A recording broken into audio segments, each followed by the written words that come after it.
Well, good afternoon. Welcome to this edition of Wire to Wire. Hello, everyone, from Horseshoe Indianapolis alongside Rachel McLaughlin, track announcer John G. Dooley. Great to have you with us here today, those on track and all of you tuning in. Exciting week for Thoroughbred horse racing, of course, this coming weekend. Saturday, the Run for the Roses. We'll have our own Derby celebration right here at Horseshoe Indianapolis. Bear in mind, our Saturday post time will be at 10:45 a.m. Eastern. But today, racing, Rachel, earlier some severe weather. We got through that, and we have a sloppy main track for a 9-race card here today. All but carded for the main track, by the way. 8 thoroughbred races. We'll close with a quarter horse allowance dash with a 330 yards. So a 9er to start off. An exciting time for all of us in thoroughbred horse racing. Looking forward to this week and the weekend. Yes, Kentucky Derby definitely kick off such a wonderful year of racing and the Triple Crown, and I can't wait to get down to Louisville. Yeah. There's so much fun stuff going on. It just seems like every year there's more and more coverage and more fun, especially on social media. So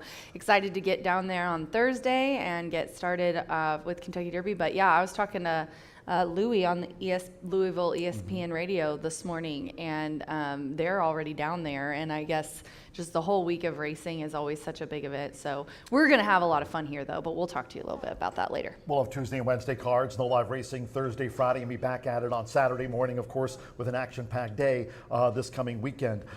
Joe Ramos, speaking of the Kentucky Derby, he's got the call on Flying Mohawk. We're exciting for Joe, and he's off to a fast start here this meet, topping the jockey standings going into our Tuesday racing program. And as I mentioned, we do have a sloppy main track, and for buckets the first time, of water. Yeah, there was a lot of water. Thunder, lightning turned dark for the official race day forecast. Let's head downtown, check in with WRTV6's Macy Tetrick for the official race day forecast. Macy. From Indy's streaming news leader, this is a WRTV update. Well, the track is going to be muddy, not just today, but probably through the rest of the week, as we've got a lot of rain chances and thunderstorm chances. At least temperatures should be comfortable, but you'll notice temperatures may fall a little bit. We've got some gusty winds in addition to the rain and storms that we'll see through the remainder of today. And we'll keep an eye on the forecast because there could be some strong, possibly severe storms through this evening. More rain chances and storm chances as we finish this week. Back to you, John.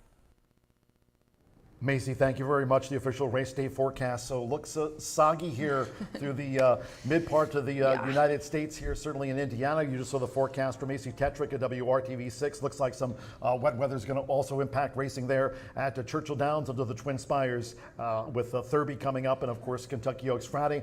And hope you can join us here for live racing. Rachel will be under the Twin Spires, but hope you can join us here for a Derby celebration, as I mentioned, Saturday post time 10:45 a.m. Joe Ramos stops the jockey standings going into our racing program. As I noted, he'll ride Flying Mohawk in the 151st Kentucky Derby. But here last week, as we wrapped up Thursday's racing program, a couple of wins on the card for Joe, and he won right off the bat on Thursday in the opener on board Dowie for John Langmeyer. Listen, when Joe gets hot, he gets hot. There's like 3 jockeys that when they start getting doubles, they just pile them on and pile. Fernando's one of them. Let's go. Yep, Fernando's one of them, and Joe is one of them. And I bet he's feeling real good right now with a Kentucky Derby mount. So we're going to start here with Dowie, who we should have known when we made such a fuss about his name that he was going to win. Paid off, though. Yep, for Langmeyer. It was a very nice ride. Look at that. By how many, you think? Yeah, 6, 7? I think it was by 7 out of the maiden ranks there. But sharp win, John Langmeyer, Spooky Hollow Racing. Congratulations. Then along comes Brother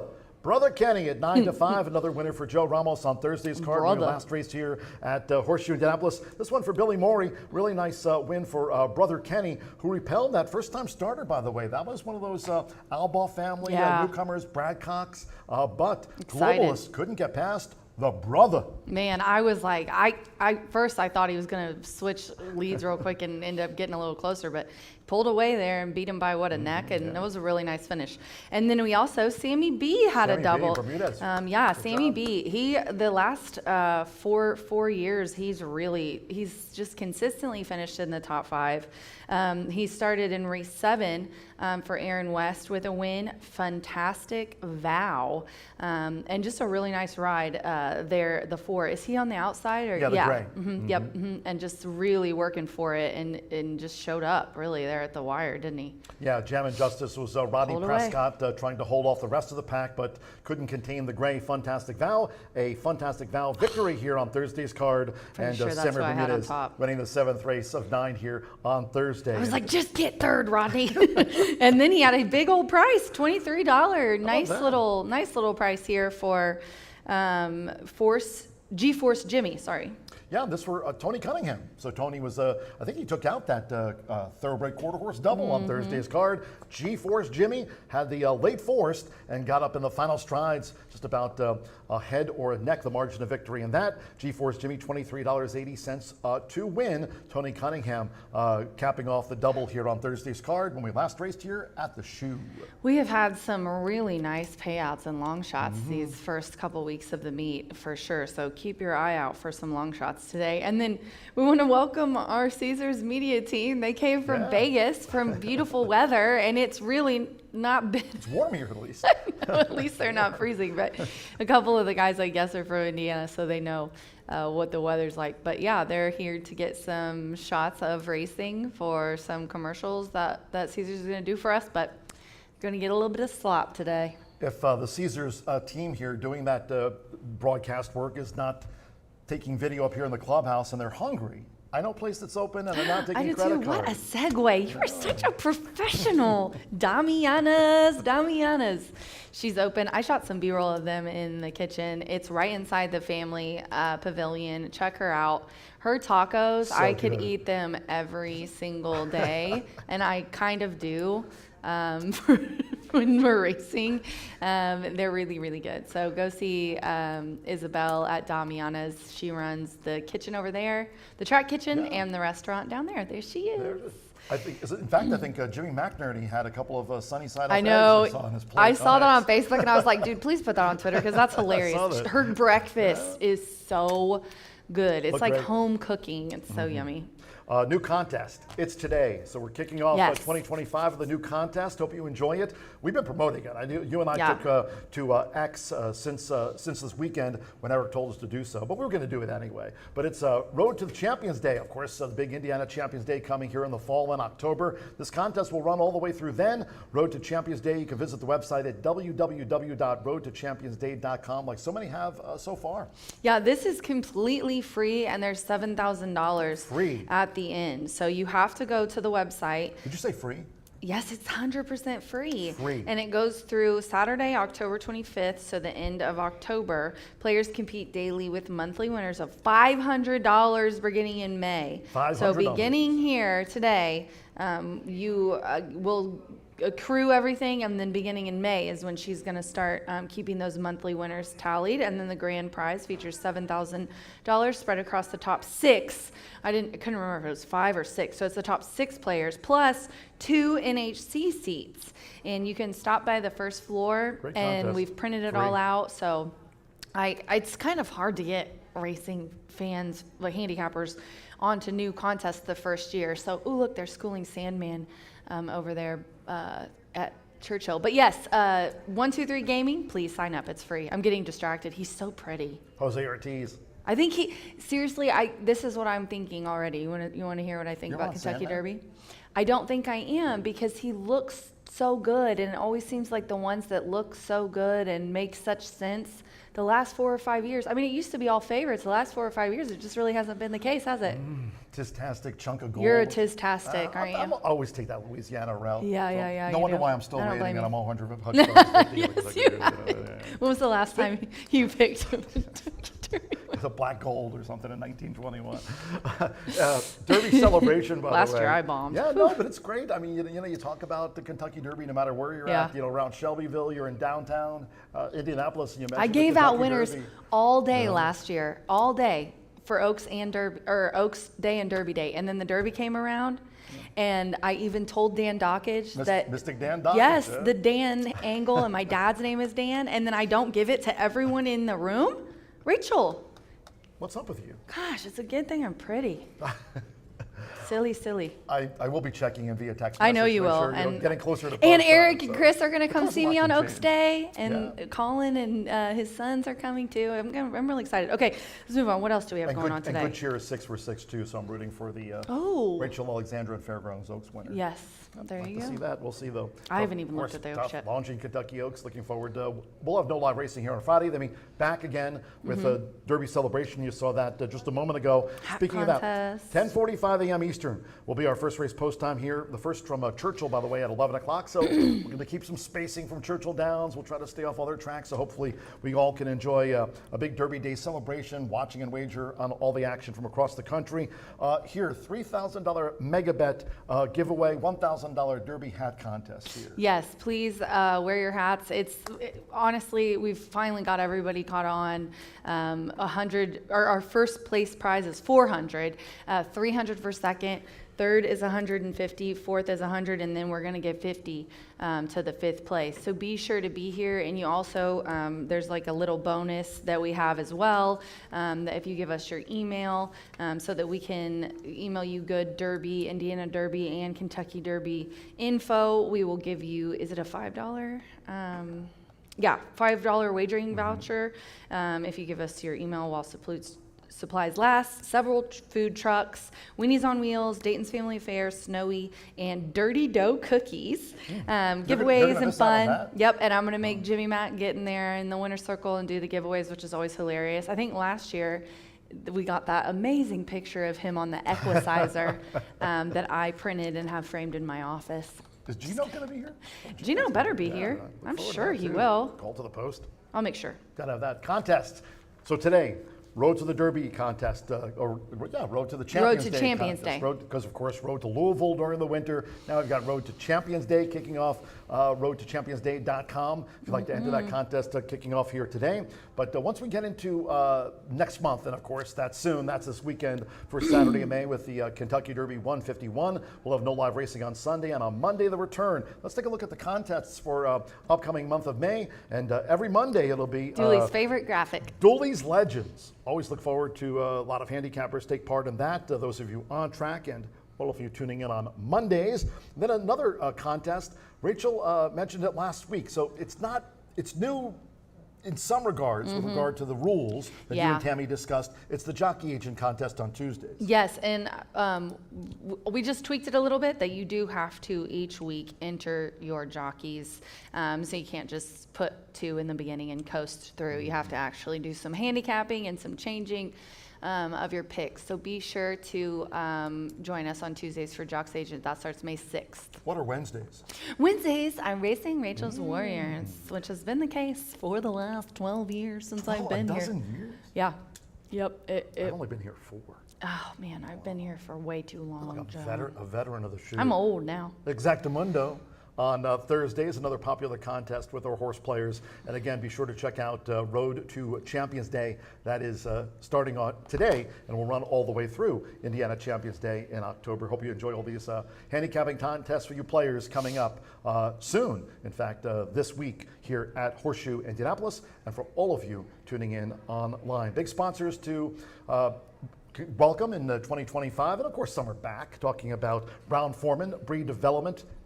Cheers for all you do, and Murphy Trailer Sales also. The Winner's Circle sponsor here, terrific customer and service and loyalty since 1984. You can check them out, or maybe you want to give them a call, 765-361-8803. That's Murphy Trailer Sales. They're the Winner's Circle sponsor. They were last year. Rachel signed them up. They re-inked for 2025, so great to have them back with us here at Horseshoe Indianapolis. Terrific customer service and loyalty since 1984. B&H Electric also back with us in 2025. They've got locations throughout the Hoosier State. You can check them out on the web.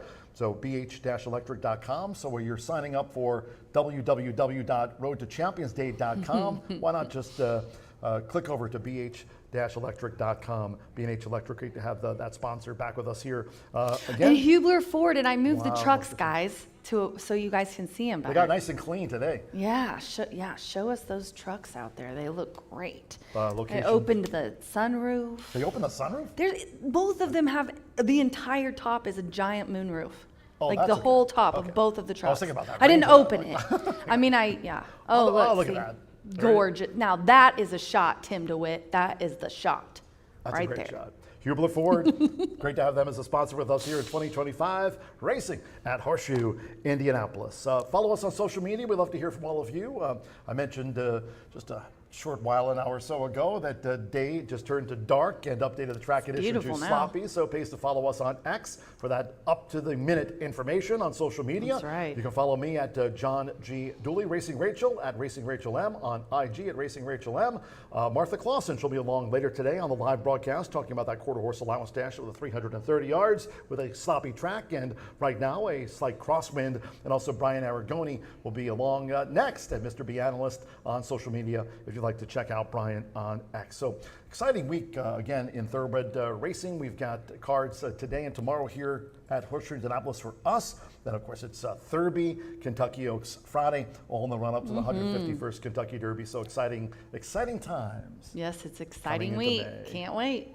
Quick commercial break. We're 30 minutes away from the first of the day on an off-track, all 9-race card here today. Main track card. Main track is sloppy. So stay tuned. Brian Aragoni will be up next talking about the 50-cent early pick 5. Until next time, for Racing Rachel, track announcer John G. Dooley saying we're done. Have fun. Bye for now. Ciao.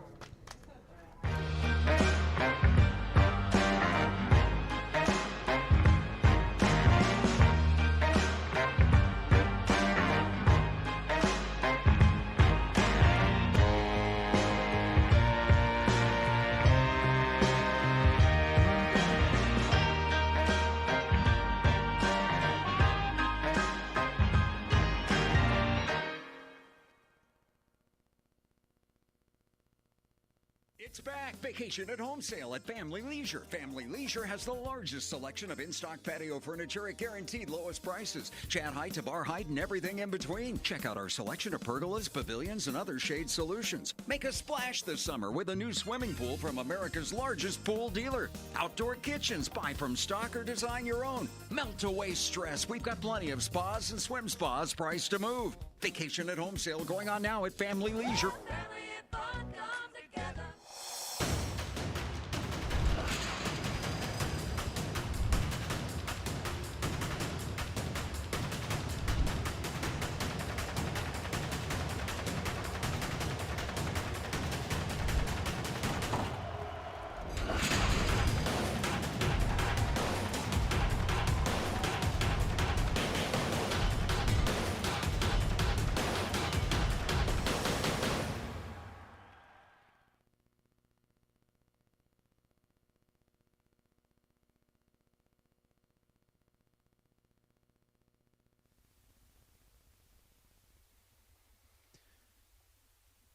Here we are back at Horseshoe Indianapolis for the second half of the Wire to Wire card, the far less talented and less beautiful version of Wire to Wire, kicking off your racing week on a Tuesday here at Horseshoe Indianapolis.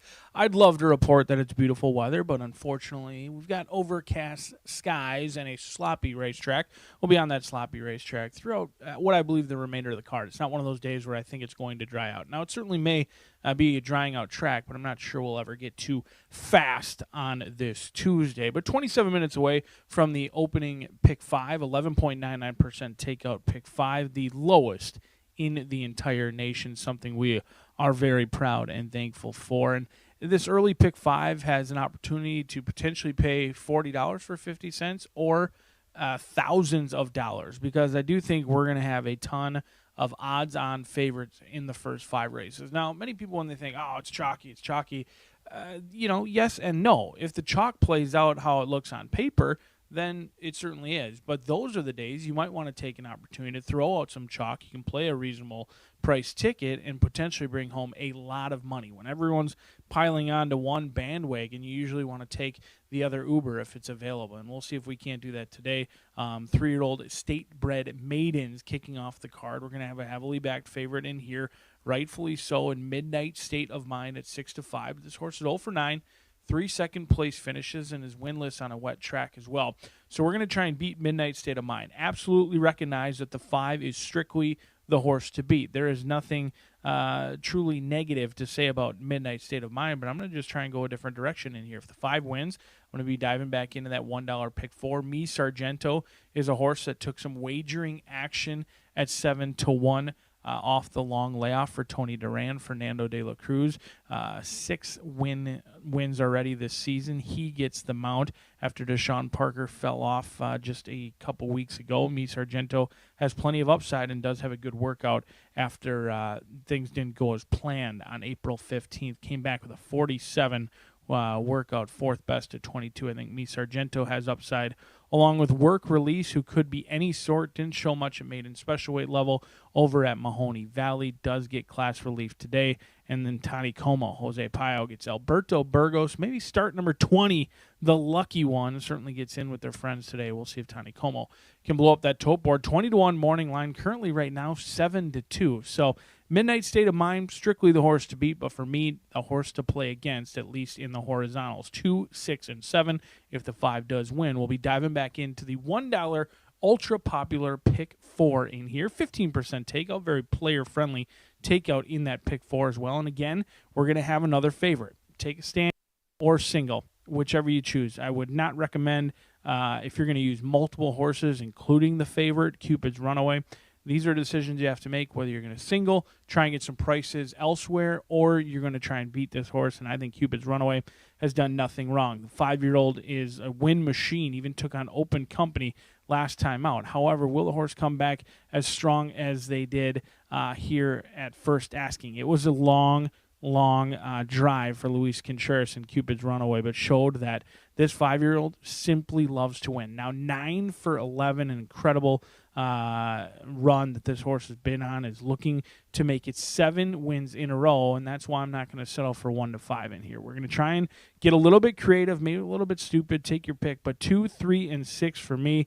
Again, trying to find value and create value. Now, it's not value if you're ripping up your tickets by any means, but I think there's some reasons you could look at Cupid's Runaway. Has never tried a wet track.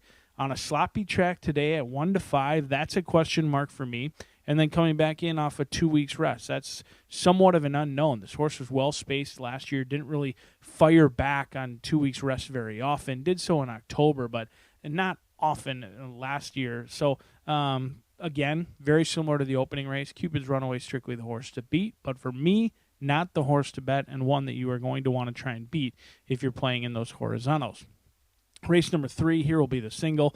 Not going to get too cute in here. Gennaro Garcia, Marcelino Pedrosa Jr., Big Hat Willie. Claim for 62.5, runs protected in here. Not too worried about that race over at Oaklawn Park. It was a tough field, showed good speed, didn't show much finish, lost to Devil's Tower, and the second place runner, Ninja Warrior, did come back to have a very impressive victory out of that event.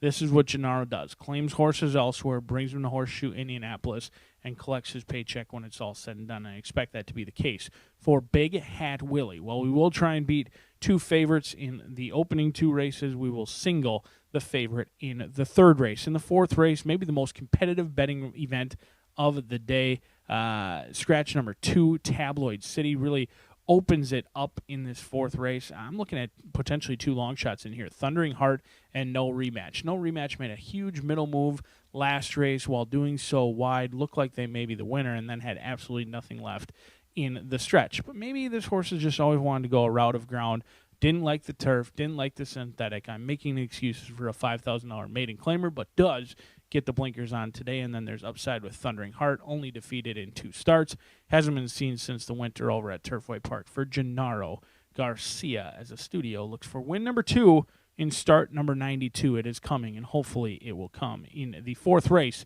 which kicks off today's Late Fire 5. The 5th race, another tough race in here, I think. I'm going to go 5, 6, and 7 in this race. Julie Forever is the horse to beat. I'm also using that horse on my ticket. I think Stella DeLucci has upside. Joe Ramos, you'll see him and his talents on Saturday over at Churchill Downs, but he's off to a great start here at Horseshoe Indianapolis. He's an 8-time winner right now, 28%. This is a horse who showed some talent last year at the maiden special weight level. I like that this horse comes back protected yet again. I think Stella DeLucci deserves a long look in this spot. 5, 6, and 7. We're not going to go too crazy deep or anything like this in this early pick 5. I do think there's some favorites along the way. It is yet to be determined if those favorites will be the truth or whether they will not be finishing in the winner's circle. And if that is the case, you can certainly turn a little into a lot. You have to beat some favorites along the way. We're going to have some odds-on favorites throughout this opening portion of the card here at Horseshoe Indianapolis, and there's a lot of question marks. Horses coming back on short rest, horses on a sloppy racetrack, some horses shipping in from other tracks that certainly have some fitness and endurance built up. We've seen some chaos commence throughout the first couple of weeks of Horseshoe Indianapolis, and we'll find out 21 minutes from now if that will continue. As John G. Dooley's making his way up to the announcer's booth, with 15 minutes to go, he'll take you through those scratches and changes. Best of luck today.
Good afternoon from Horseshoe Indianapolis.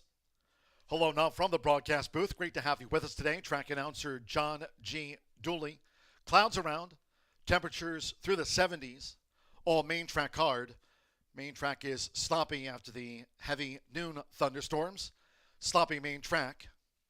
If you have your programs close by, let's take a look at the changes and corrections on today's 9-race card.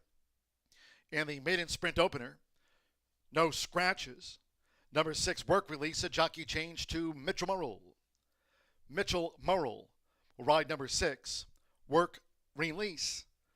Note number 4, the last one is Indiana sired.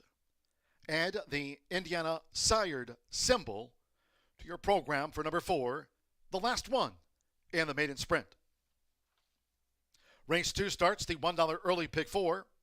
Second race, all 6 run, no changes in race 2. In the third race sprint, scratch number 2, Prove Right. Number 2, Prove Right, has been scratched. 3, Alcove, a jockey change to Joe Rocco Jr. Waive the apprentice allowance, 124 corrected weight. Waive the bug, 124.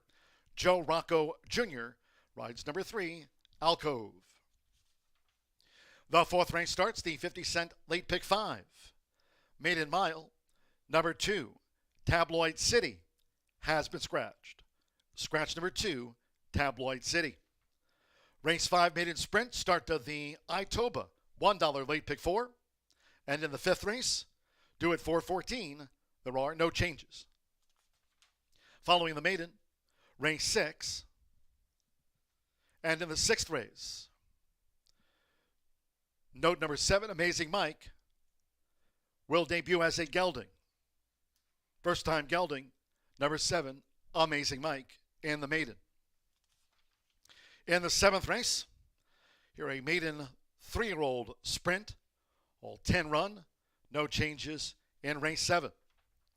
On to the 8th race we go. And here's scratch, number 4, Quickenberger, and the 8, First Elkton. No pentafecta wagering. No pentafecta, scratch the 4 and the 8. And in the 9th, closing with a quarter horse allowance dash over the 330 yards. Number 3, you wished for this. The 3 is 7 pounds over. Scratch number 5, Special Bad Habit. Number 5, Special Bad Habit, has been scratched. 7, Beach and Famous, 5 pounds over. 9, Sugar's Train, 5 over. The 10, Encore's Second Act, 3 pounds over. And then scratch the rest of the also eligibles. 11, Just New. The 12, Thor's Enemy. And the 13, Sweet Vengeance. Scratch the 5, 11, 12, and number 13. There a look at the changes and corrections on the racing program. Horses in the walking ring, mostly cloudy. Temperatures through the 70s throughout the day. Main track is sloppy. We'll have the maiden sprint opener due off in 12 minutes' time. Make it a great day with us here at Horseshoe, Indianapolis.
The horses call postward for the first of the day. Maiden sprint at 6 furlongs to start the card. Number 6, Work Release, a jockey change to Mitchell Murrell. Mitchell Murrell rides 6, Work Release. Number 4, the last one, is Indiana Sired. And the Indiana Sired symbol, number 4, the last one. All 7 run. The first with Exacta, Trifecta, Superfecta, Double Pick 3, start of the 50 cent early pick 5. All main track card, main track sloppy. 3 minutes to post time. 3 minutes.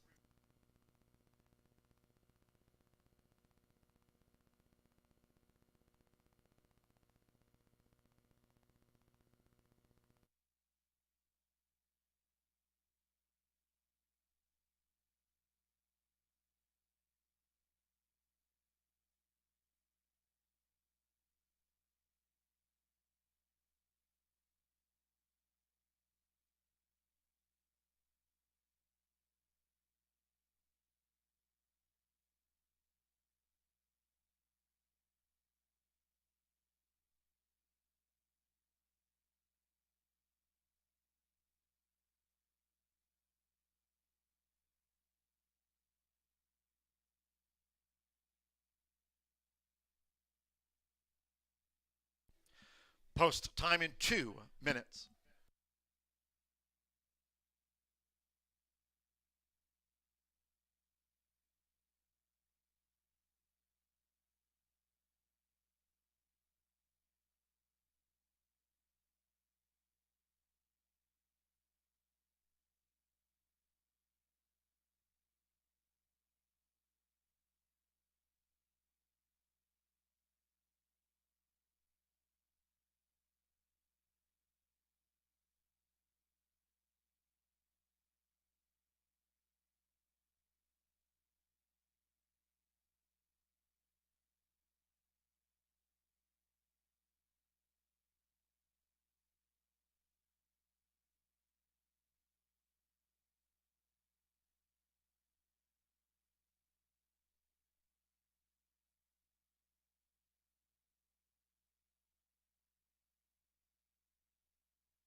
We're now less than 1 minute away from post time. Maiden sprint starts the 50 cent early pick 5.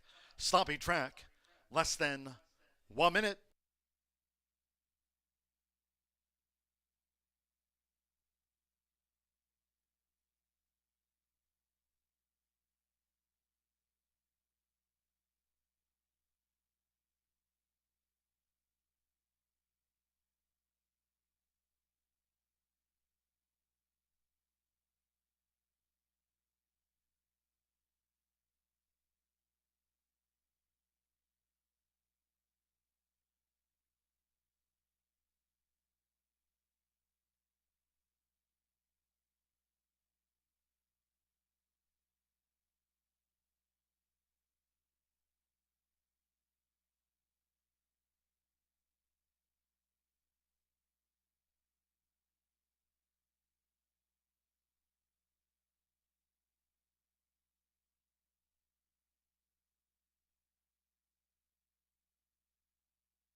The horses are approaching the starting gate.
The horses have reached the starting gate. It is now post time.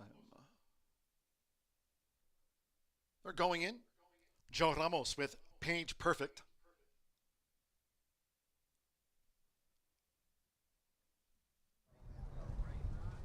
Here's first time starter, the last one. Jose Gutierrez claims the 10-pound apprentice allowance.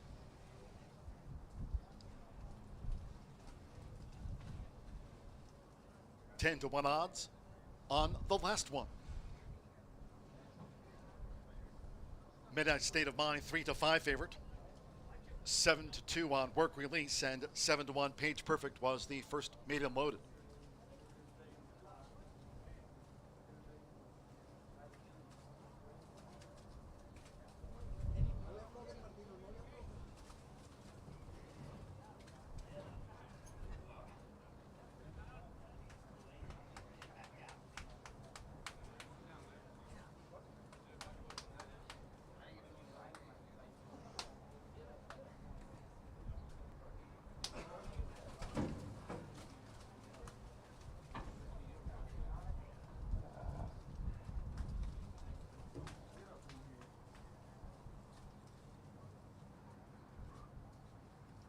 From 10-1 out to 11-1 on this first time starter, the last one.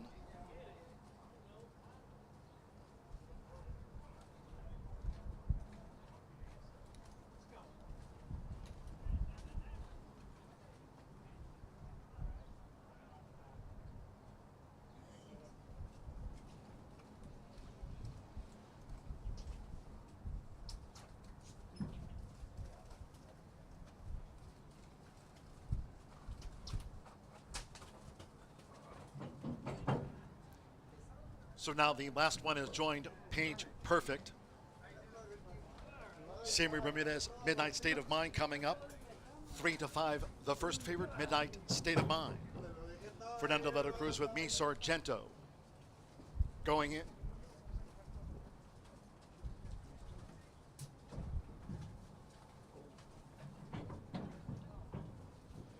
Mitchell Morrow with Work Release coming up. Yamari Correa, Michigan left, drew post 3, all 7 run. At 6 furlongs, so stand by. One more, Alberto Burgos, a 19-time started, Kenny Como. It's the first of 9. Ball main track hard, main track sloppy, they're in the gate. Ready.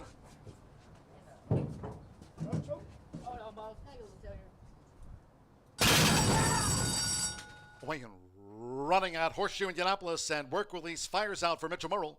The first time starter, the last one who was reluctant to load in the green cap, now pursues the pace. Outside the last one is Midnight State of Mind, with Kenny Como running a wide fourth as Work Release has opened up a 4-length lead for the dash toward the half-mile pole. Michigan left moves up between horses. Then toward the inside is Page Perfect, who is joined by Me Sargento, who trails over a sloppy track here in the Tuesday opener.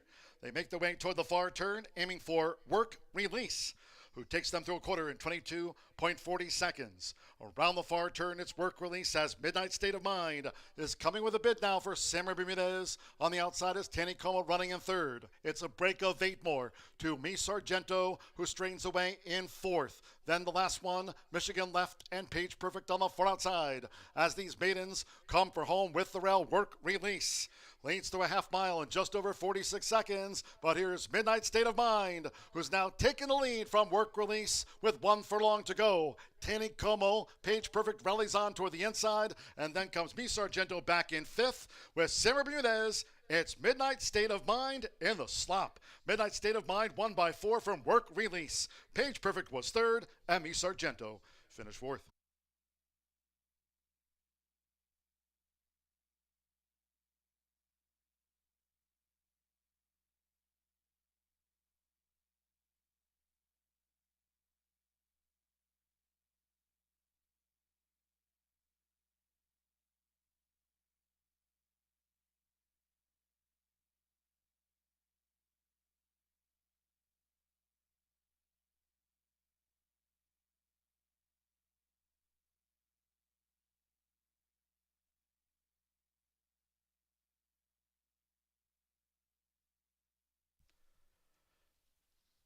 (113.27) after the running of the maiden sprint. 113.27. 5-6-1-2, number 5, Midnight State of Mind. At 2-5 takes out the first of the day. 6, Work Release. 7-2, the runner-up. Number 1, Page Perfect. 10-1 third in his 25th run. And 2, Me Sargento. 10-1 fourth. Hold on until official. Samuel Bermudez starts the card for Aaron M. West. Bone Doctors. Stable of Phil Gilson and others. At 2-5, Midnight State of Mind.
Returning to the Murphy Trailer Sales winner circle, number 5, Midnight State of Mind with Samuel Bermudez.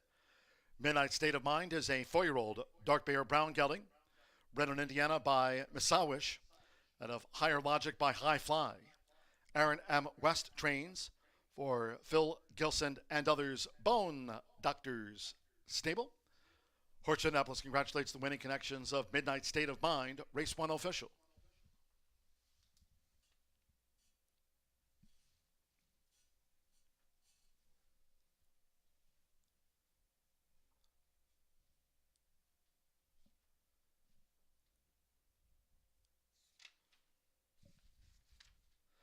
The 5-6 exacta first results in, paid $9 even.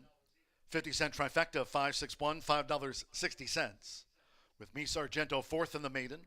The 10-cent superfecta, 5-6-1-2, paid $3.67. At the top of the card after the maiden, favorite first, all 7 ran. Track remains labeled sloppy, 113.27. Second race sprint, there are no changes. Race 2 with exacta, trifecta, superfecta, double pick 3 starts at the $1 early pick 4. Post time will be in 17 minutes at 2:38 in all cases. Please do try to make your Horseshoe Indianapolis selections and wagers today early. Thank you. Coming up in just a moment, our first race replay of the maiden sprint over a sloppy track. Hope you had a bet on Midnight State of Mind.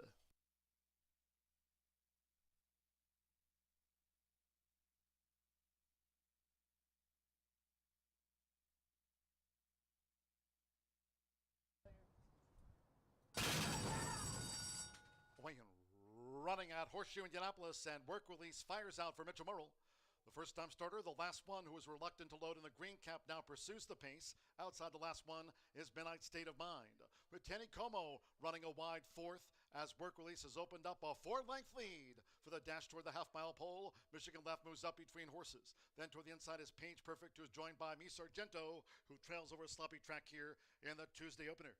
They make their way toward the far turn, aiming for work release, who takes them through a quarter in 22.40 seconds. Around the far turn, it's work release as Midnight State of Mind is coming with a bid now for Samuel Bermudez. On the outside is Tanny Como running in third. It's a break of 8 more to Mi Sargento, who straightens away in fourth. Then the last one, Michigan left and Paige Perfect on the far outside as these maidens come for home with the rail. Work release leads to a half mile in just over 46 seconds, but here's Midnight State of Mind, who's now taken the lead from work release with 1 furlong to go. Tanny Como, Paige Perfect rallies on toward the inside, and then comes Mi Sargento back in fifth with Samuel Bermudez. It's Midnight State of Mind in the slop. Midnight State of Mind won by 4 from work release. Paige Perfect was third, and Mi Sargento finished fourth.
10 minutes to the second race here at Horseshoe Indianapolis, and we have a starter optional claiming for 10. Aaron and Sammy B winning the opener here. He had one of his, Sammy had a double Thursday. One of those wins was for Aaron West, so they've had some really great success here at the beginning of the meet.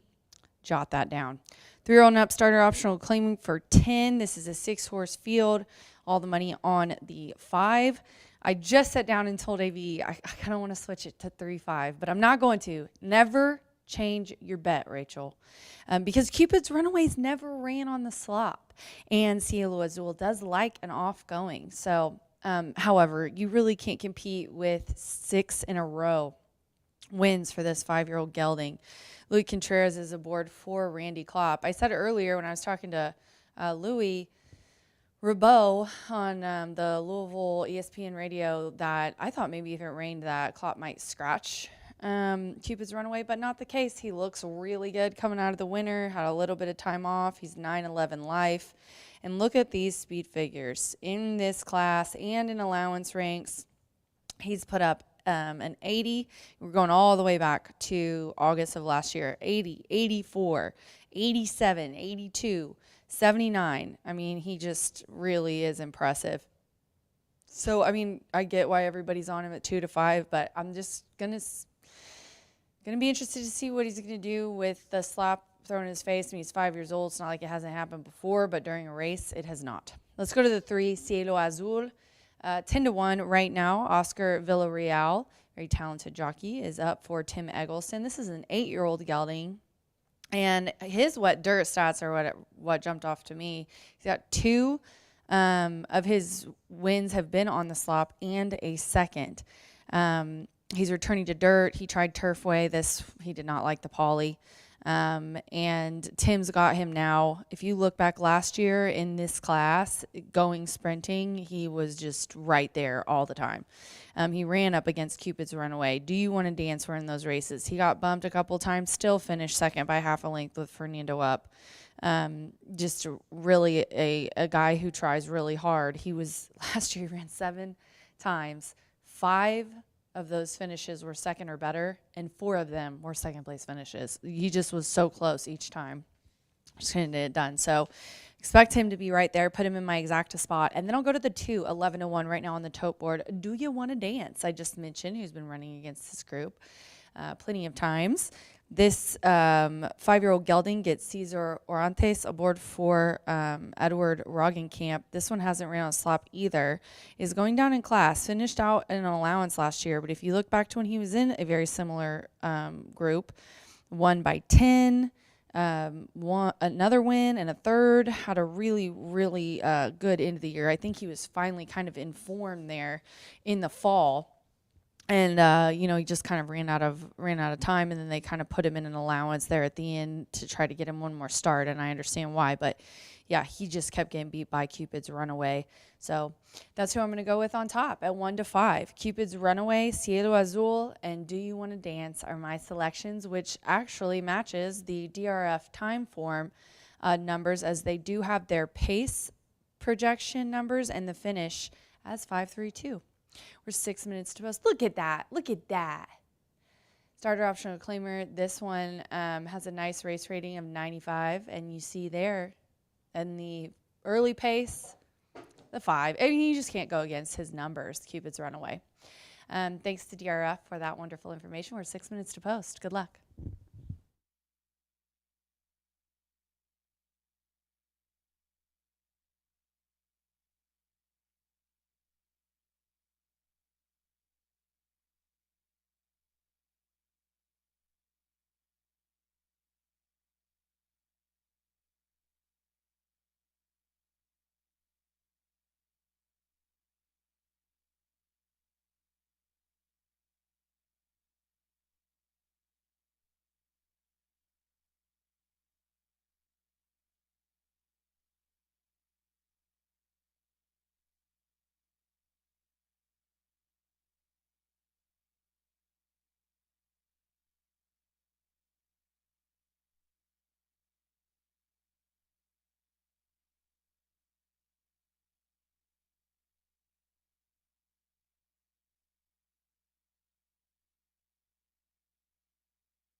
The horses stepping onto the track for the second race. This starter sprint at 6 furlongs, a field of 6. No program changes in the sprint. Sloppy track, exacta, trifecta, superfecta, double pick 3, and starts with a $1 early pick 4. Soon off.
The horses are approaching the starting gate.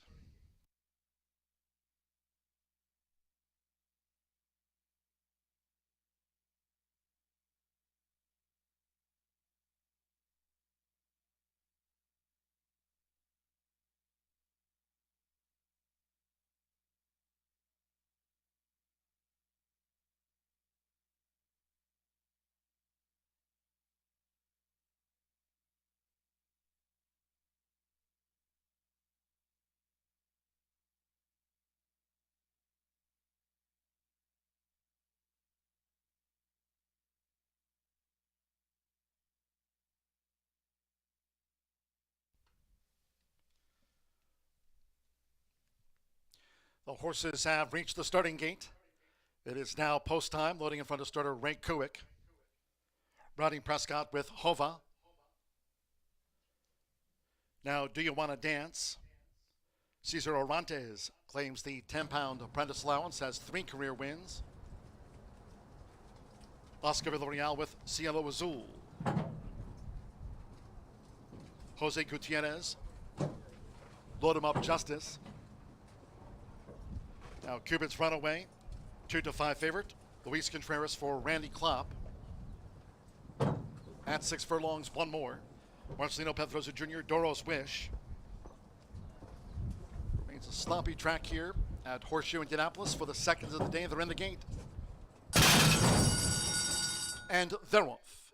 Off to an even start and a quick one for Cupid's Runaway and the red cap, who's come out right to the front for Luis Contreras, but is being joined now by Cielo Azul, who's making an early bid for Oscar Villarreal. Cielo Azul has taken the lead from a close-up Cupid's Runaway, making this run toward the half-mile pole with Doro's Wish showing that positional pace to track them from third.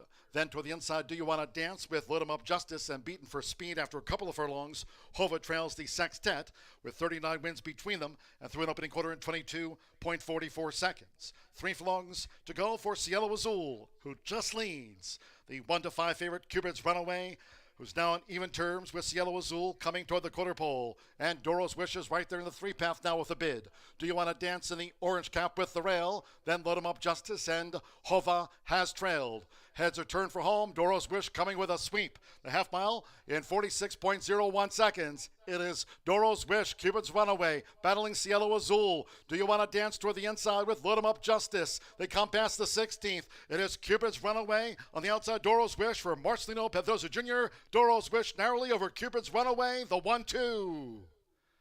Third's close a photo and nose between Do You Want to Dance with Cielo Azul for third.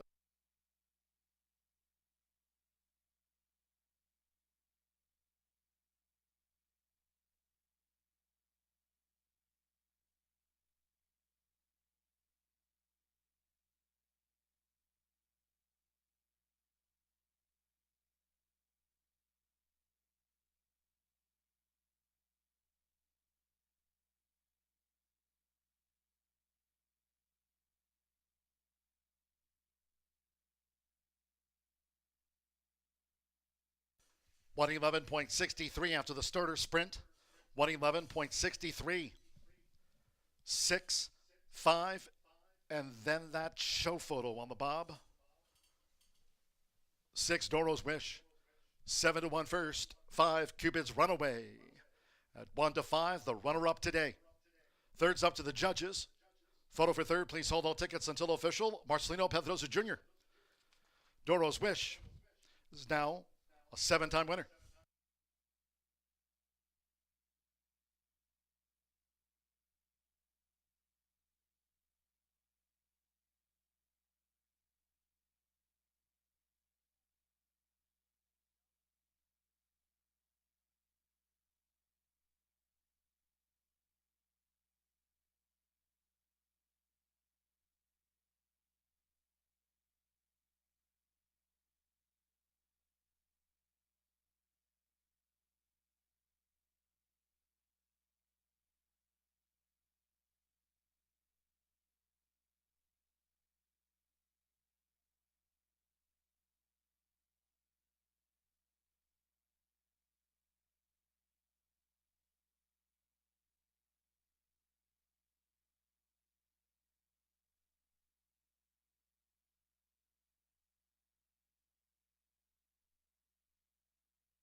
And the Murphy Trailer Sales winner circle the 6, Doro's Wish, with Marcelino Pedrosa Jr. Doro's Wish is a 6-year-old bay gelding, bred here in the Hoosier State by Masawish, out of the Muktakdim mare Brunilda.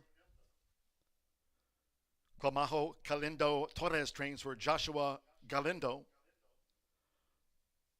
Horseshoe Indianapolis congratulates the winning connections of Doro's Wish.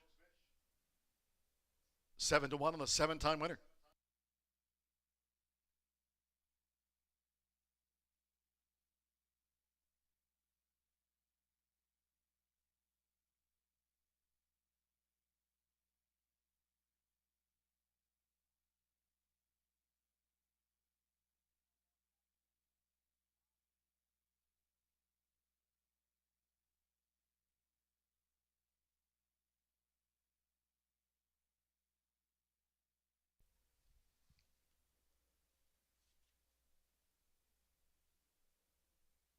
After a photograph, the judges have posted number 2, Do You Wanna Dance, at 8 to 1/3. A nose margin over 3, Cielo Azul, at 7 to 1/4. 6-5, 2-3 official.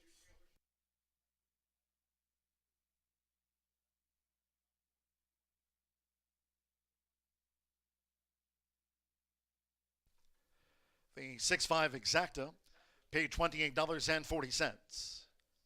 50-cent trifecta, 6-5-2, $26.70. The 5 and 6 opening double, combining Midnight State of Mind with Doro's Wish, double $32 even. With Cielo Azul fourth, the 10-cent superfecta, 6-5-2-3 paid $8.41. On to the third we go, just 17 minutes away. Scratch the 2, Prove Right from the sprint. Scratch the 2. 3, Alcove, the jockey Joe Rocco Jr. Waive the apprentice allowance, 124 corrected weight. Joe Rocco Jr. rides 3, Alcove. Exacta, trifecta, superfecta, double pick 3. 3:07 post time now.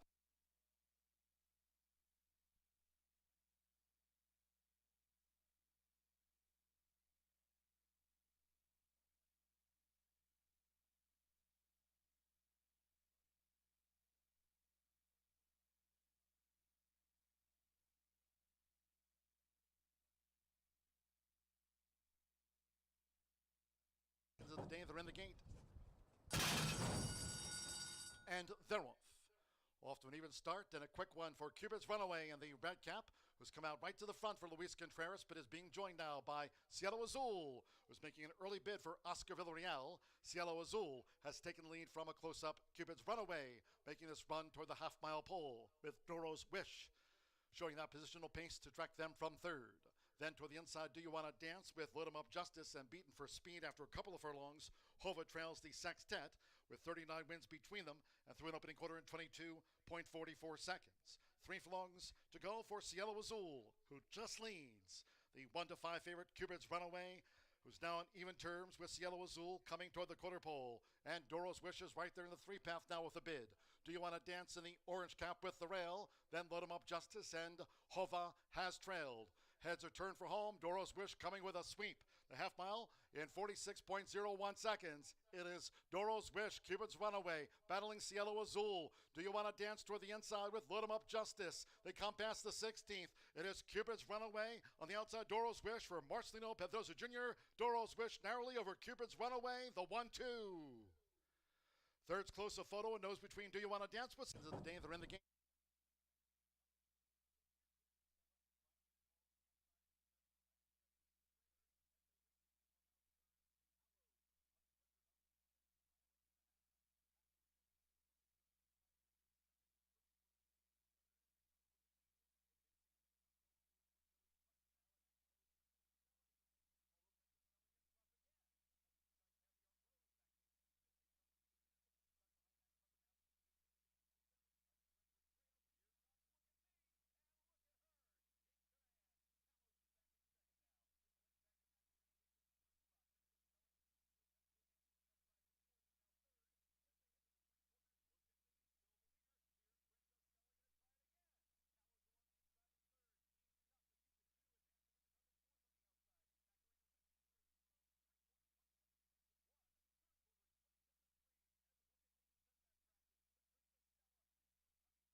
Here we are down in the paddock, beautiful Shelbyville, Indiana, 9 minutes away from the third race. That late fire 5 does kick off in race number 4. And again, that $1 Itoba pick 4 will begin in race number 5.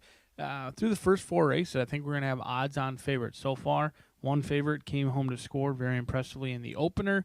Last race, your 1-5 favorite goes up in flames. Dioro's Wish, an excellent claim. The state-bred Indiana claimed for $5,000 out of Turfway Park. Surprised that one was eligible to be claimed out of the Turfway event. $5,000 turns into a nice protected win in race number 2 for Dioro's Wish. And when you have heavily backed favorites, oftentimes it doesn't take much to get paid, and Dioro's Wish returns the backer $16. Now, we're going to have another heavily bet favorite in here. I'm actually signed on to this one after trying to beat the first 2 favorites. This is Big Hat Willie. Now, this is Gennaro Garcia's game. Claim elsewhere, bring to Horseshoe Indianapolis, and collect a paycheck when it's all said and done. And they dove into the claim box in this one for a big price. $62.50 was the claiming tag back in November of last year.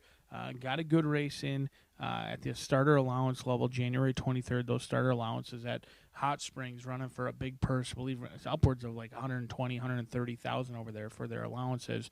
And ran into some stiff competition. Went off at 7-1, showed brief speed, and then backed out of it. Devil's Tower is a nice animal, as is your second place runner, Ninja Warrior and Disco Ball. Ninja Warrior came back out of that race to actually win. So this is ultimately what they do. I've seen it over the past couple of years. Claim elsewhere, come to Horseshoe Indianapolis and pick up their paycheck at first asking, regardless of the form they do bring in. But we'll see.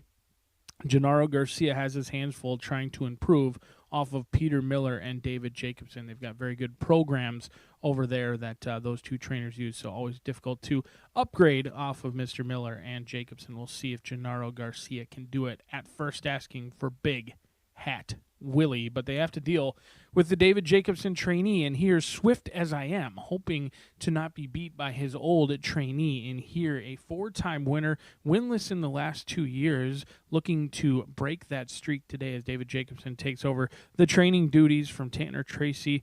Adam Baskitza brings his talents to Horseshoe Indianapolis for the first time of the season, so we certainly welcome him. Turf to dirt in play, a horse who is as consistent as they come, just has failed to pick up paychecks recently. It wasn't all that long ago this horse was trying stakes races over at the fairgrounds, even tried Fodder Park and Kentucky Downs.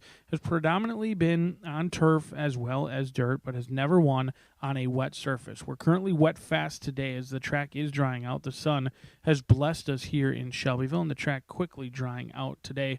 We'll see if Swift As I Am can get the job done. Projects to be sitting tactically close, drawn to the outside, should be just about a length or 2 off of Big Hat Willie and Alcove, who should assure at least a fair early pace early in this race. 6 minutes away, let's take a look at Bushido for Ray Hernandez. Orlando Mojica, the 3-time winner, in for a tag of $50,000. Already has a win on the turf course here at Horseshoe Indianapolis, but looks for the first dirt victory. This will be the first time they try Bushido on the dirt. Now, you can look at it one of 2 ways. Is this a prep race, maybe for the turf later on in 12 starts? They've never tried a dirt race, but they are also eligible in for a tag. And a lot of times, these turf horses that enter into the dirt, bettors immediately dismiss them as a prep or just a turf horse. Well, there's a reason this horse is in here. Trainers these days are not necessarily wasting races. When they go to the racetrack, they are in it for a purpose. I think it's old school thinking to believe get a race into them now, especially when horses aren't necessarily running as consistently as they once did. So Bushido is in for a purpose for Bushido Syndicate in here, and I think the 5-year-old could be fair value at 8-1 and overlay off that 5-1 morning line. But we'll see if Big Hat Willie can get the job done. 4 races, 4 favorites. We've already seen one of them go up in flames, and when the favorites get beat, you get paid generously. Our race 2 winner returned at $16. We'll see if Big Hat Willie can get the job done at even money in here, but a intriguing field set to take main stage for race number 3 right here at Horseshoe Indianapolis.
The horses coming onto the track now for the third race.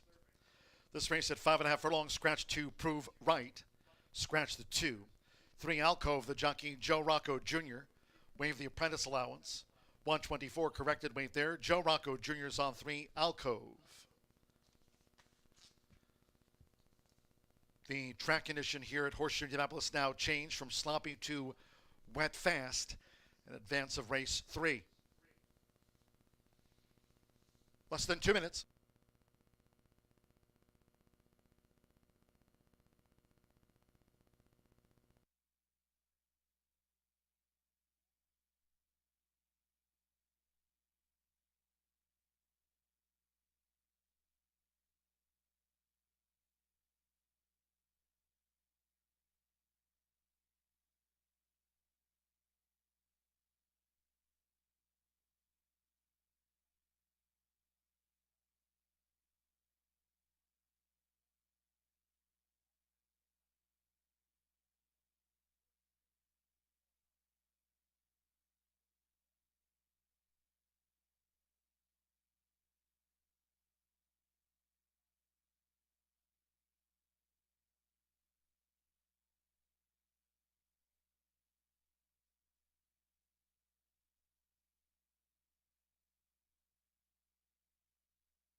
The horses are approaching the starting gate.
The horses have reached the starting gate.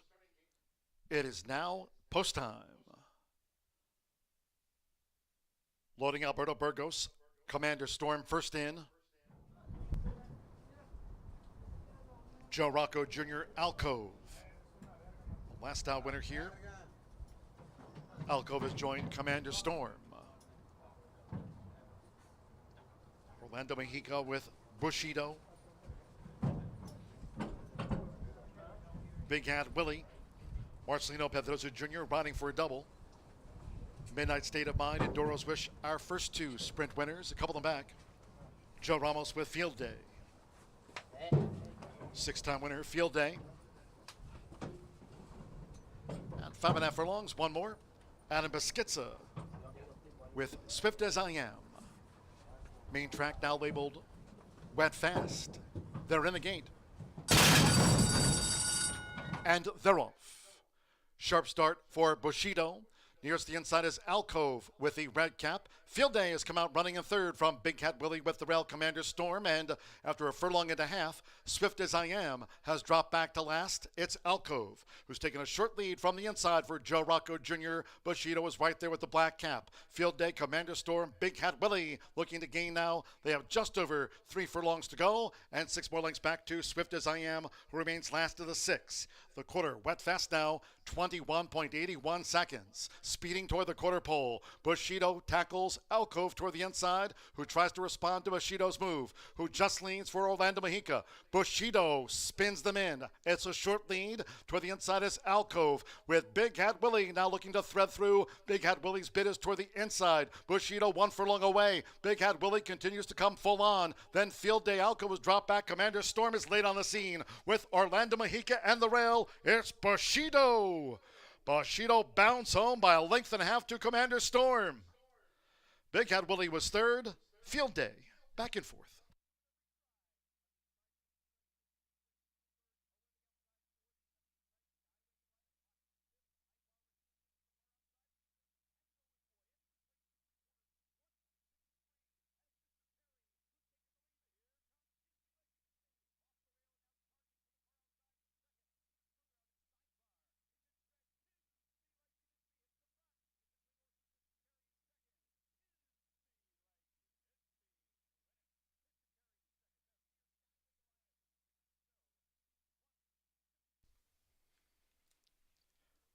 .103.71 after the running of race 3. Track now rated wet fast. 103.71 for Bushido.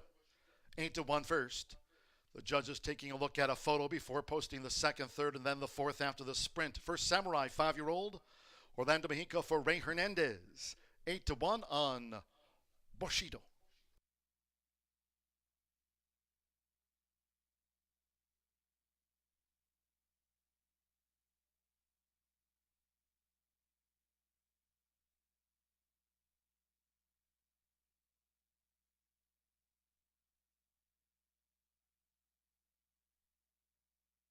The judges have posted number 1, Commander Storm, 9-1 for the exacta. Number 5, Big Hat Willie at 7-5. Favorite third home and 6, Field Day at 7-2 fourth. 4-1, 5-6.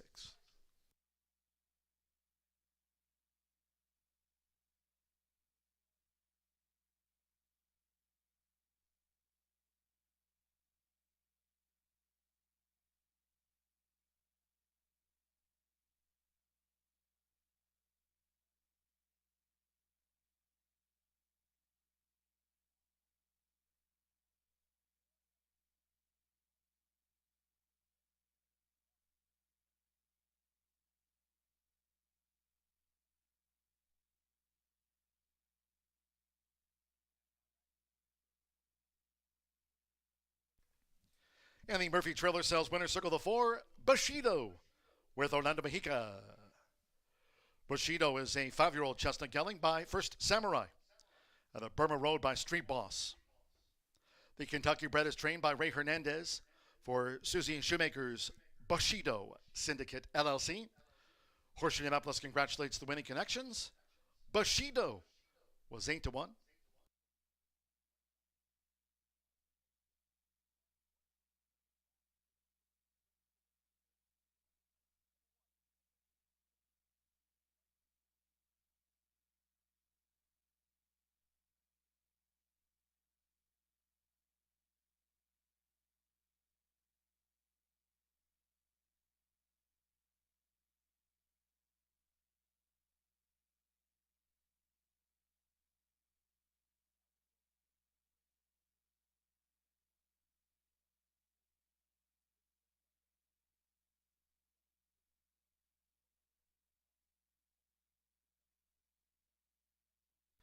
Result of race 3, official.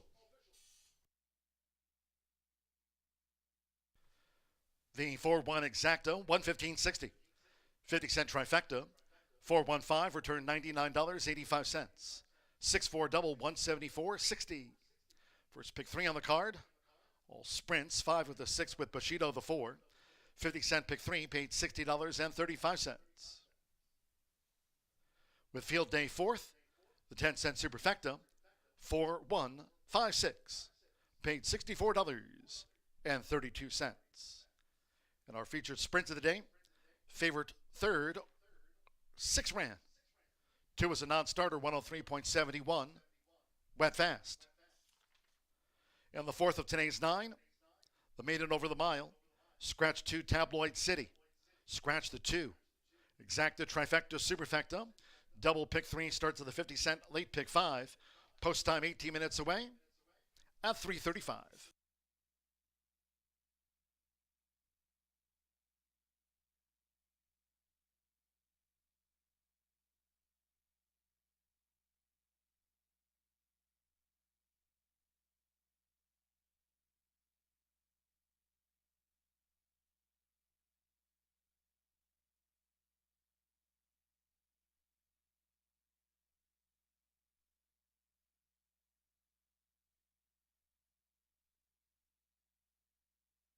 They're in the gate. And they're off. Sharp start for Bushido. Nearest the inside is Alcove with the red cap. Field Day has come out running in third from Big Cat Willie with the rail Commander Storm. And after a furlong and a half, Swift as I Am has dropped back to last. It's Alcove, who's taken a short lead from the inside for Joe Rocco Jr. Bushido is right there with the black cap. Field Day, Commander Storm, Big Cat Willie looking to gain now. They have just over 3 furlongs to go and 6 more lengths back to Swift as I Am, who remains last of the 6. The quarter wet fast now, 21.81 seconds. Speeding toward the quarter pole. Bushido tackles Alcove toward the inside, who tries to respond to Bushido's move, who just leans for Orlando Mejica. Bushido spins them in. It's a short lead. Toward the inside is Alcove with Big Hat Willie now looking to thread through. Big Hat Willie's bid is toward the inside. Bushido 1 furlong away. Big Hat Willie continues to come full on. Then Field Day Alcove was dropped back. Commander Storm is late on the scene with Orlando Mejica and the rail. It's Bushido. Bushido bounds home by a length and a half to Commander Storm. Big Hat Willie was third. They're in the gate.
Bushido Syndicate certainly knew what they were doing. A horse who had previously only run on the synthetic or the turf takes to the main track today and makes it look easy. If you had that one on top, congratulations. $18 winner, some beaten favorites along the way so far today. We kicked off the card with an easy 2-5 winner, and then a $16 winner and an $18 winner. Has a 50-cent early pick 3 return of a generous $60 if you're still having that early pick 5. Best of luck to you. If you're like me, good luck in this late fire 5. We do kick it off in here with a field of 7. Going 2 turns for the first time of the week. 1 mile the distance. Stretch number 2, Tabloid City, your 6-5 morning line favorite out of this event. I do think the bettors are likely to land on number 3 when it's all said and done, but the early money has come on no rematch for Mitchell Merle, Tim Eggleston. They'll put the blinkers on today, getting the equipment change in here. The mare, Schmiss, she was a 4-time winner, and the lone sibling's been good, but so far things have not gone as planned for Circle 8 Racing with no rematch. Ultimately, this is a horse that they've tried a little bit of everything. In fact, it appears that they had tabbed him as a turf or synthetic horse, but his best surface may very well be on the dirt. He ran a unique race last time. I thought he was going to be a winner at the top of the lane. He was moving very well mid-turn. He was 4 or 5 wide, didn't get a ground-saving trip that day. Came with somewhat of a big rush, looked like he was going to swoosh the field, and then flattened late. Really came home with a ultimately dull effort, at least in the lane, but made a big eye-catching move around that turn. And even though the horse was tiring going 5.5 furlongs with slower fractions today, oftentimes they can carry that speed. I know he's gone 2 turns in the past on the turf and the synthetic, so it's likely that distance hasn't been an issue, at least in the mornings, and I think the stretch out may be what he will appreciate today for no rematch in Mitchell Merle. Currently getting some early love. 6-1 morning line was never going to be the case, especially with your morning line favorite scratching out, but 2-1 currently favored on the board. Right next door in the starting gate is going to be number 7, Thundering Heart. Gennaro Garcia looking for yet another winner in here. This 3-year-old colt by Heart to Heart is 0 for 2. And at this lower level maiden claiming ranks, oftentimes I like to see horses that don't have a ton of efforts, not a ton of tries, not a ton of defeats, haven't reached that career maiden status. It's a horse who tried maiden special weight last year, returned this winter on the synthetic, showing some brief speed before backing out of it, and now finds their way down the class ladder with the apprentice rider aboard. There's upside on Thundering Heart simply due to light races and a horse who hasn't been beaten numerous times like some of the other ones in here. I think Gennaro Garcia looking to get a win and potentially a claim for this lightly raced 3-year-old chestnut in here. Thundering Heart, 4-1 on the board, but your likely favorite, at least in my opinion, is going to be the 0 for 17 left pocket money. Raylo Gutierrez Jr. for Bonnie Pittman, the 6-year-old, still looking for the elusive first victory, but based on the speed figures, if you're a speed figure person, this horse towers over the rest of the field. A career high 61, just put up a 55 on the synthetic. However, for whatever rhyme or reason, this horse is still winless after 17 starts. And not only that, despite consistent buyers in the 40s, this horse has only hit the board in 1 try. That's what's tough to settle for a low-price horse, but certainly fits. I mean, the numbers are much better than what the rest can show on paper. So left pocket money does make sense, but I've got my question marks anywhere near that 2-1 or odds on price. 10-pound weight break in here as well for Mr. Gutierrez. You get a 10-pound weight break for Gutierrez on the 6-year-old. But let's take a look at this late fire 5 we have assembled. I believe that early pick 5 is bound to pay very well, and each and every pick 5 pays good when you've got the lowest takeout in all the land. 11.99% takeout. We're going to use 3, 7, and 8 in here. A difficult race to feel overly confident about.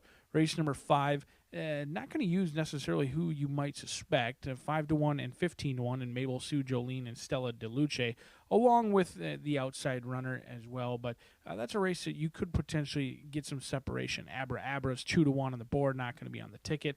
And I think One Finale is going to get some love at the wagering windows as well.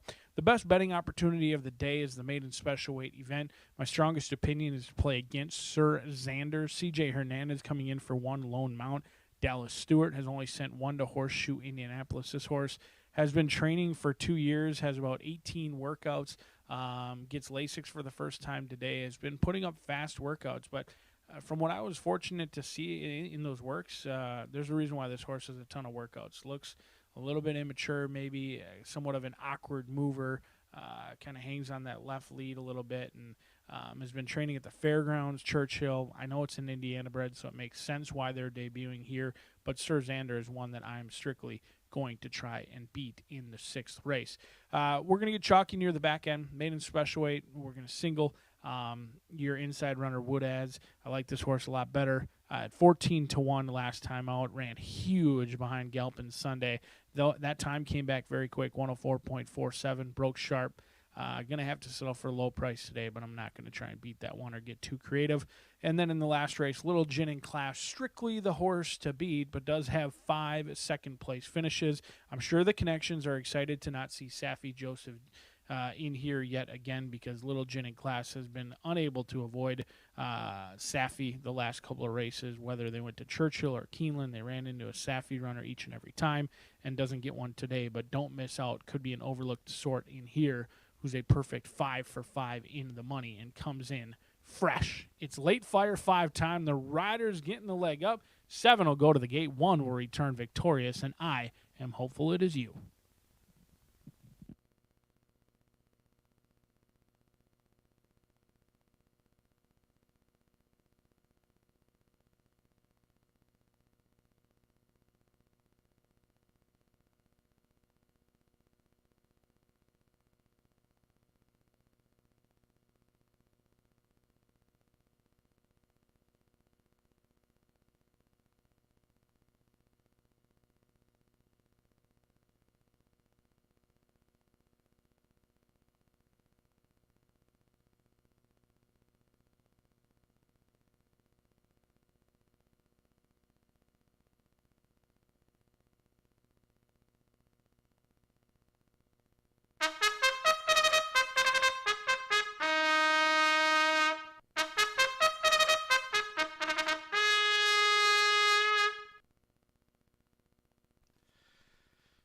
The horses stepping on to the 4th race.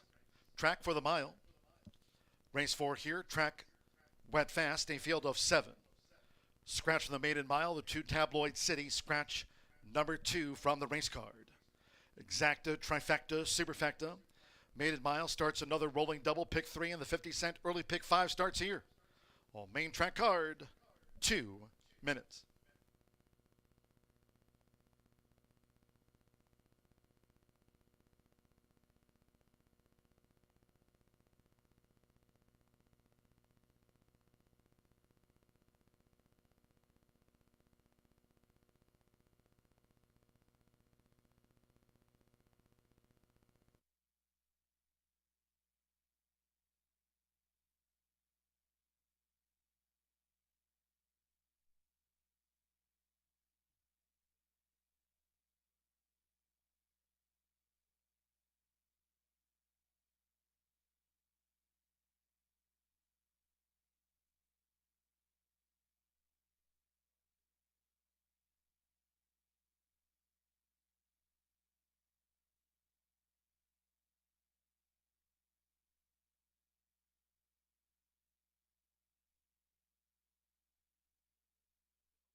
We're now less than 1 minute away from post time for the maiden mile.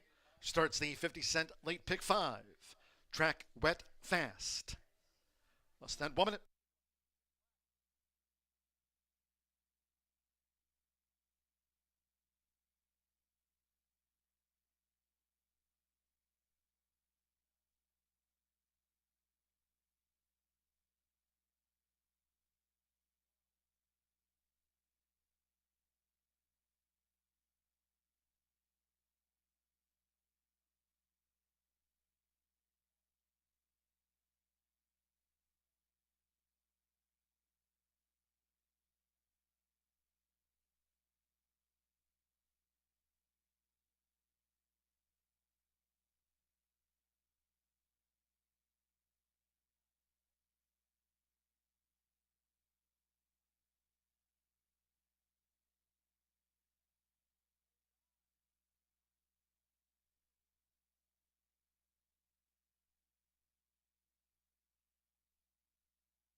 The horses are approaching the starting gate.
The horses have reached the starting gate. It is now post time. They're going in. Andres Calleja with more success. Joe Ramos, Captain Case, has the rail draw. Joins more success. Tiago Canudo with improbable cause. Felix Astudillo with Thundering Heart. Thundering Heart went in well. Jose Gutierrez, left pocket money. Loaded 3-2 favorite, left pocket money. Now Rafael Mojica Jr. with Cosmic Loot. One more for this maiden mile. Mitchell Merle with no rematch. A 6-race maiden. Left pocket money, 8-5 favorite. They're in the gate.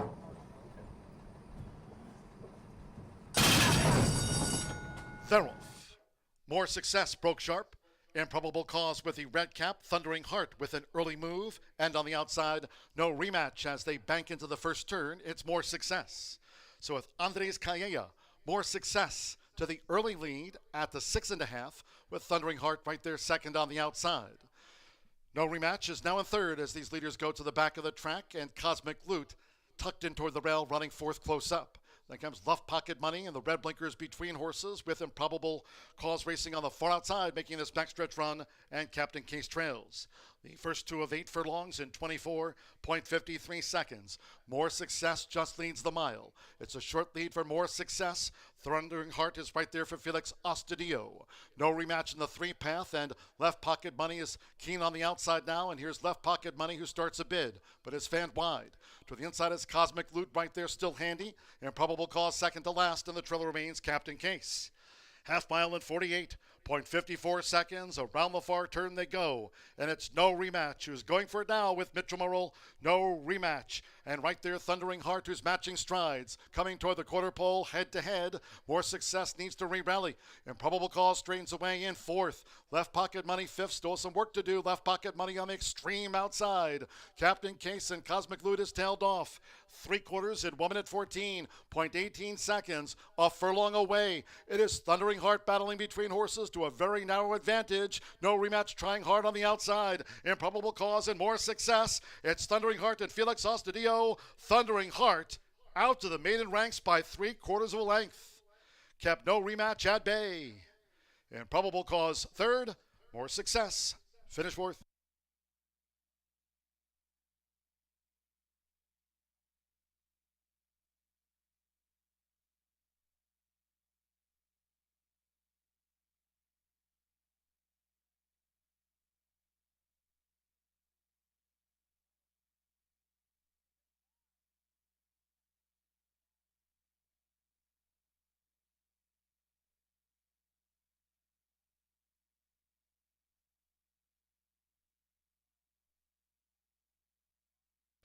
.140.59 after the maiden mile. 140.59. 7-8, and the judges have called for a show photograph. It was 58-1 on 6 Improbable Cause, and 5 More Success at 2-1 will be 4th after the maiden. 7-8. Stand by for judges' confirmation of the 3rd and 4th. 7 Thundering Heart. 2-1 first. 8 No Rematch. 3-1 was repelled, and stand by for the show horse. So Felix Ostadio getting his first of this 2025 meet here for Gennaro Garcia. 2-1 on Thundering Heart. 6 Improbable Cause 3rd, and 5 More Success 4th. 7-8, 6-5 after the running of race 4.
Returning to the Murphy Trailer Sales Winner's Circle, number 7, Thundering Heart, and apprentice Felix Ostadio getting on the meet score sheet. Thundering Heart is a 3-year-old chestnut colt bred in Kentucky by Heart to Heart at a Claire's Kitty by Ghost Zapper.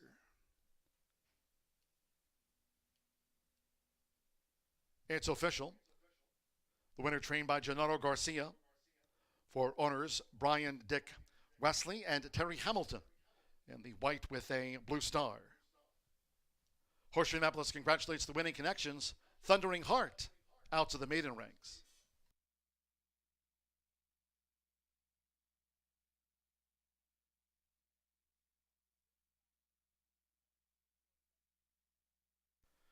Results in after the maiden mile. 7/8 exacta paid $21.60.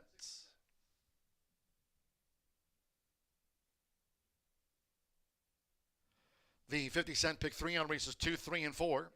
6 with the 4 with the 2 and or 7 Thundering Heart. Pick 3 paid $194.45. 50-cent trifecta 786, $228.85. 4-7 double and even $123. The 10-cent superfecta 7865 paid $139.34. In the maiden mile race 4, the 2 was a non-runner. Favorite first. 7 ran 140.59. Went fast. In the 5th race, maiden sprint, all 7 run, no changes in the next one. The maiden with exacta, trifecta, superfecta, double pick 3, and start of the $1 late pick 4, presented by the Indiana Thoroughbred Owners Breeders Association. Start to the Itoba late pick 4, post time 4:05.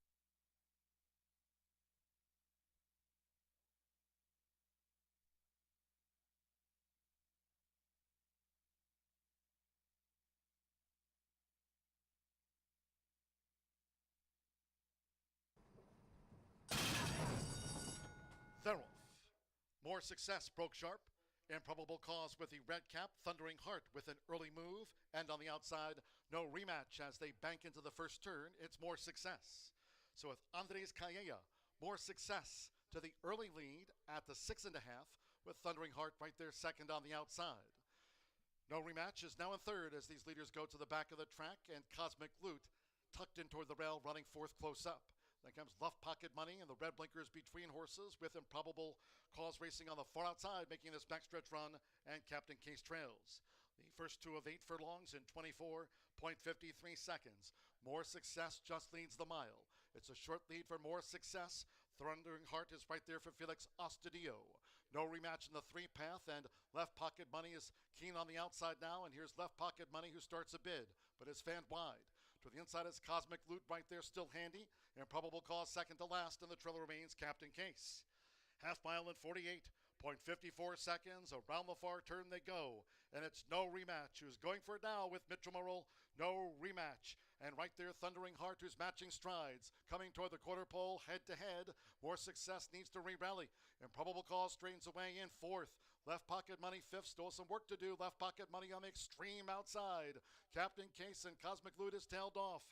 3/4 in 1 minute 14.18 seconds. A furlong away. It is Thundering Heart battling between horses to a very narrow advantage. No Rematch trying hard on the outside. Improbable Cause and More Success. It's Thundering Heart and Felix Astudillo. Thundering Heart out to the maiden ranks by 3/4 of a length. Kept No Rematch at bay.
Woo, we are churning these races out. We're already to the late pick four, the Itoba $1 late pick four. I've got a ticket here, and I went all in this race because this race is one of those races. It's a maiden special weight, 6 furlongs, and I'm going to go with the 7-5 favorite, the 4. Abra, abra, abra, abra, cadabra. Evan Roman is doing really well.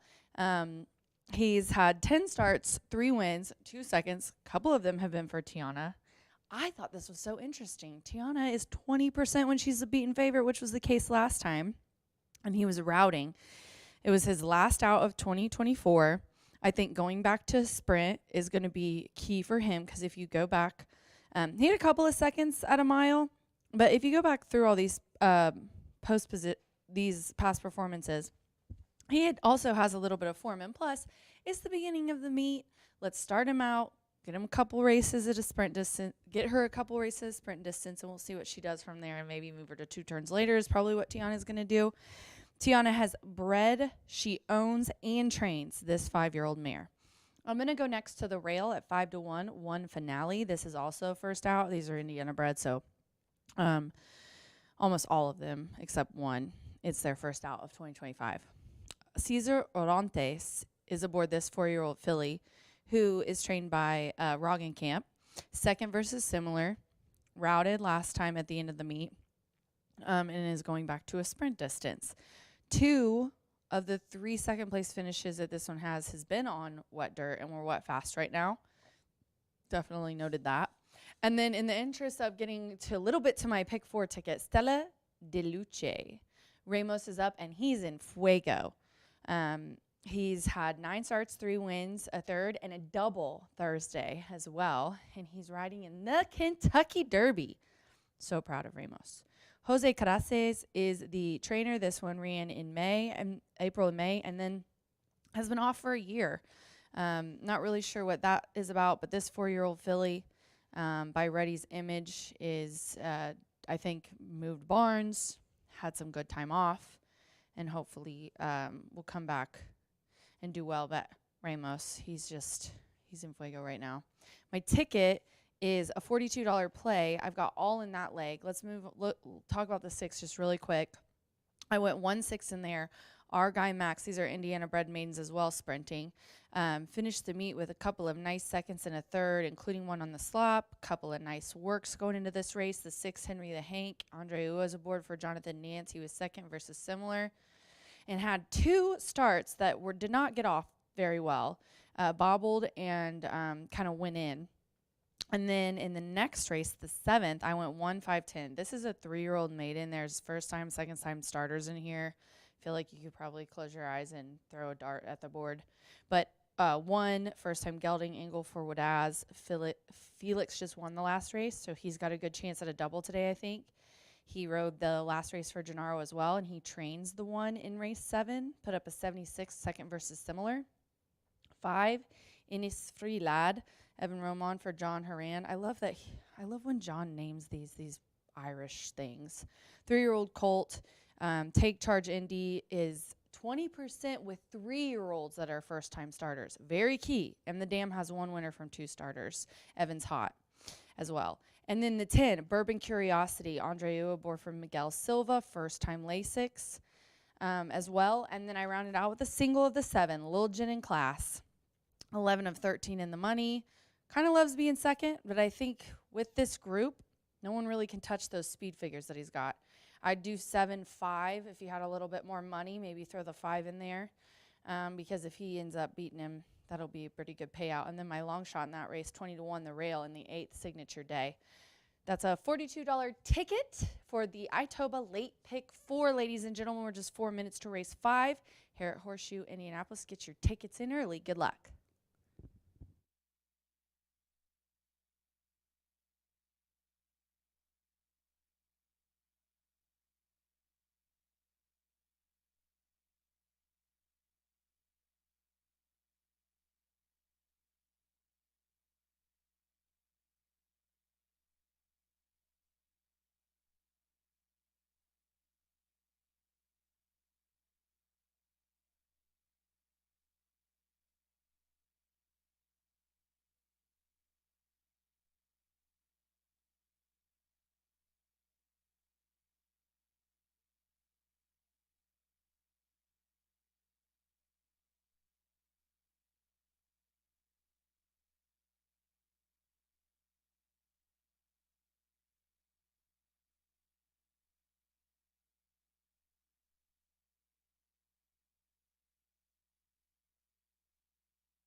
Maiden fillies, mares called postword for the 5th race. This sprint at 6 furlongs, a field of 7. There are no changes. Exacta, trifecta, superfecta, double pick 3. Maiden sprint starts the $1. Itoba, late pick 4. Track remains labeled wet fast, and post time is near.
We have a loose horse on the back of the track. That's La Nana, the 2.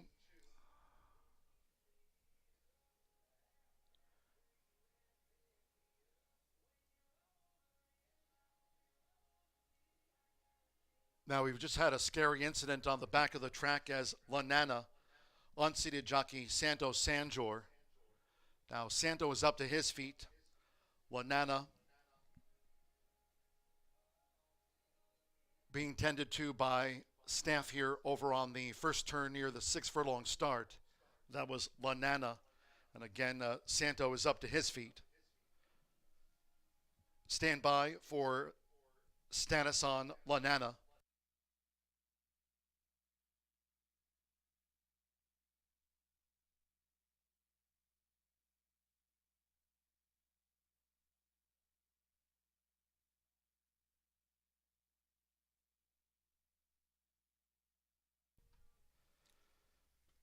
So they've taken the saddle off of number 2, La Nana.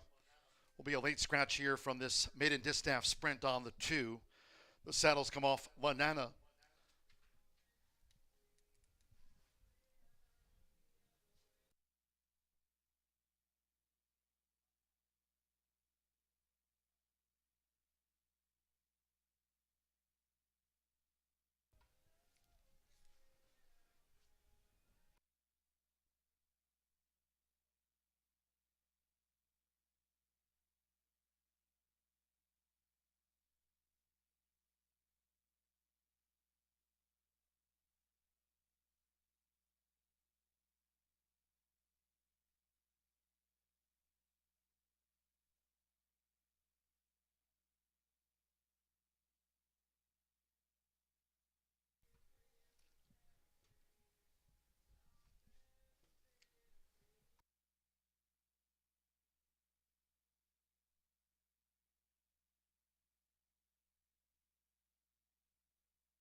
Stewards just now confirming that late scratch on 2, Lanana.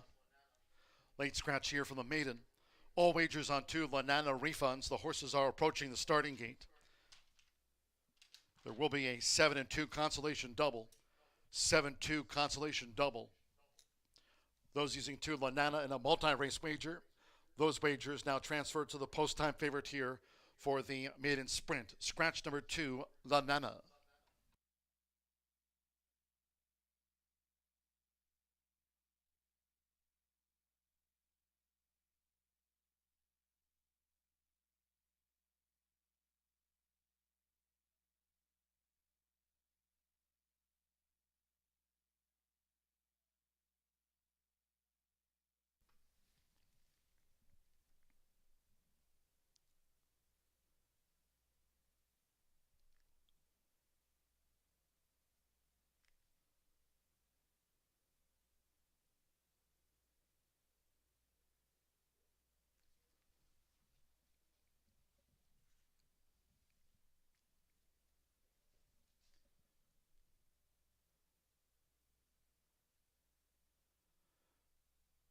The maiden fillies and mares at the gate.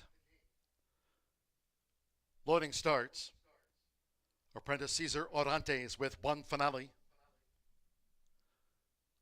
Lanana the 2, that late scratch. The 2's a non-runner. Rodney Prescott with La Medora has joined 1 finale.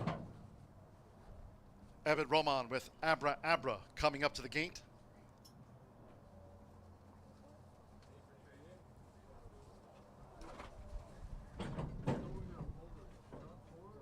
Joe Ramos with Stella DeLuce.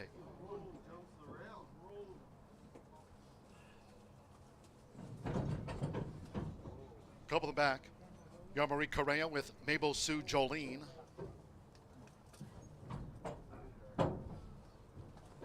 At 6 furlongs. Wet fast track. One more.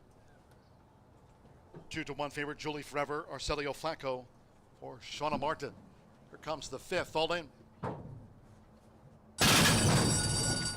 And they're off. And a sharp start for Julie Forever. Right there is Stella DeLuce. Here's La Medora now moving through for Rodney Prescott to head them all off. It's La Medora. La Medora took the front and leads here close up Stella DeLuce. After a sharp start, Julie Forever, 3rd on the outside. 1 finale with the rail. It's a length then to Mabel Sue Jolene, who's running 2nd to last. And first run of 2025 for Abra Abra with the rail. They go past the half-mile pole. It's La Medora. Stella DeLuce 2nd on the outside by 2.5. With Julie Forever running in 3rd as they round the far turn. 1 finale in 4th. Abra Abra is 2nd to last. And Mabel Sue Jolene is dropped back to last. 23.57. Lead seconds coming toward the quarter pole. Julie Forever. Julie Forever striding up. Stella DeLuce in between horses and to the inside La Medora as these maiden fillies and mares turn for home. Then 1 finale, Abra Abra and Mabel Sue Jolene. Half mile in just over 48 seconds. It is La Medora. She's dug her heels in for Rodney Prescott and past the 16th. It's La Medora with a 3-length lead from Stella DeLuce. Julie Forever will be 3rd best. La Medora gets the result by 2.5. Stella DeLuce was the runner-up. Julie Forever 3rd, 8 lengths away. Abra Abra finished 4th.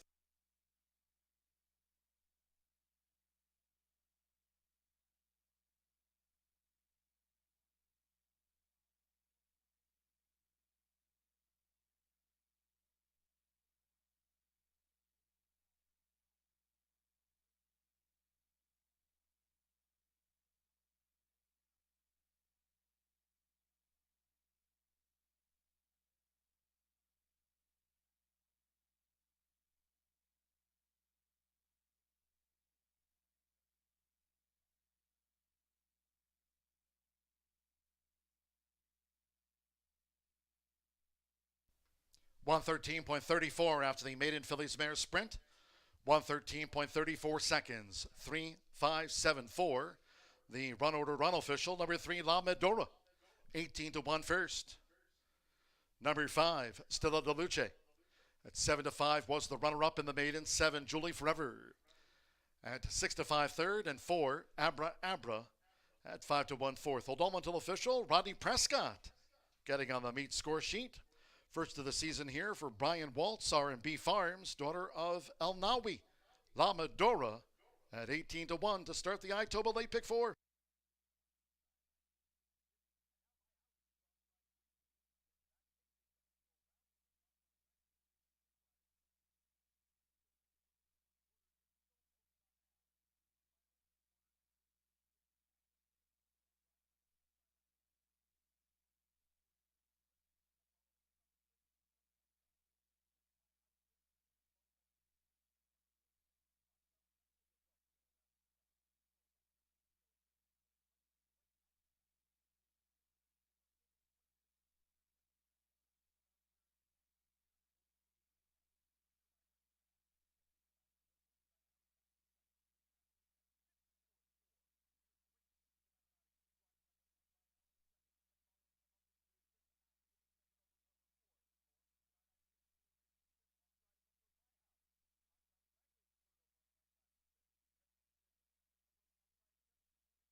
The fifth race result, official. In the Murphy Trailer Sales winner circle, the 3, La Medora with Rodney Prescott. La Medora is a 4-year-old dark bay or brown filly bred here in the Hoosier State by Al Nawi. Out of the City Place mare, City Wife. Brian Waltz trains for breeder and owner, Elizabeth and Richard Kearns, R&B Farms, LLC. Horseshoe Indianapolis congratulates the winning connections at 18-1. La Medora takes out the maiden. 3-5 exacta paid $150.20. The $1 early pick 4, 4-4, $10,663.20. The 50-cent trifecta 3-5-7, $69.40. 7-3 double, $256.40. 7-2 consolation double, $6.80. 10-cent superfecta 3-5-7-4, $33.44. 50-cent pick 3, $285.70. And the early pick 5 returned $4,326 on 5 of 5. The 50-cent early pick 5. In the maiden, the 2 is a non-runner.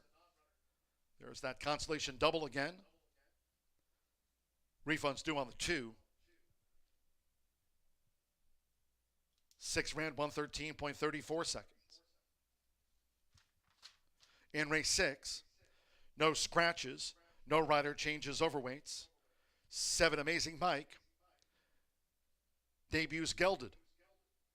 First time gelding, the newcomer 7 Amazing Mike. Exacta, trifecta, superfecta. The first 10-cent pentafecta featured on the card. 10-cent grand high 5. Double pick 3. Post time in 17 minutes at 4:37. Just to remind all Horseshoe Indianapolis fans, a quick reminder. Next live race card will be here tomorrow. Wednesday racing at 2:10 p.m. Eastern. This week, no live racing on Thursday nor Friday. Of course, first floor OTB open. Watch and wager on the Longines Kentucky Oaks from Churchill Downs. No live racing here on Thursday nor on Friday. Then on Saturday, hope you can join us for our Derby celebration here at Horseshoe Indianapolis. Saturday, first race post time at 10:45. Maiden Fillies and Mares. Race replay next.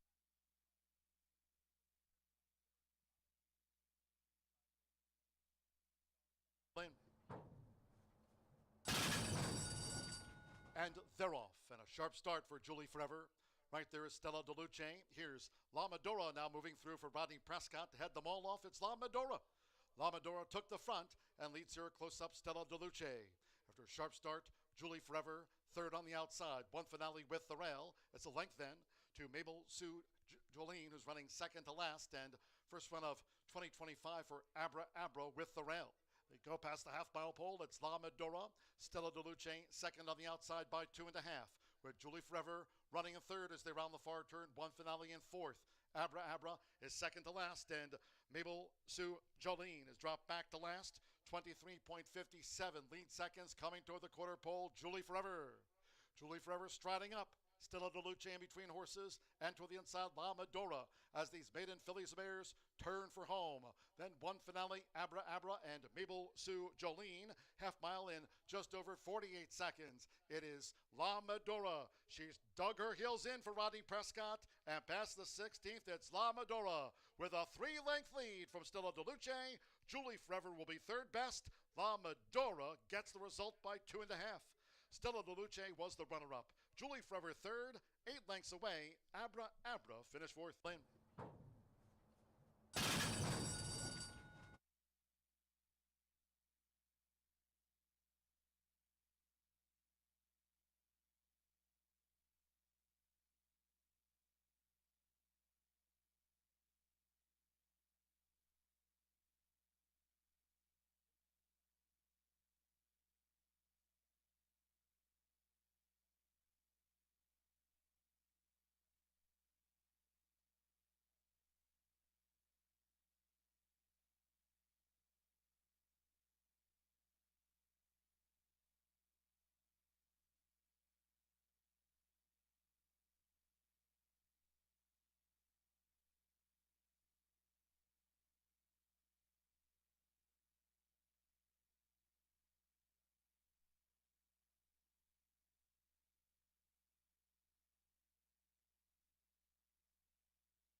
9 minutes to the sixth race here at Horseshoe Indianapolis, and what a nice payout in the last race.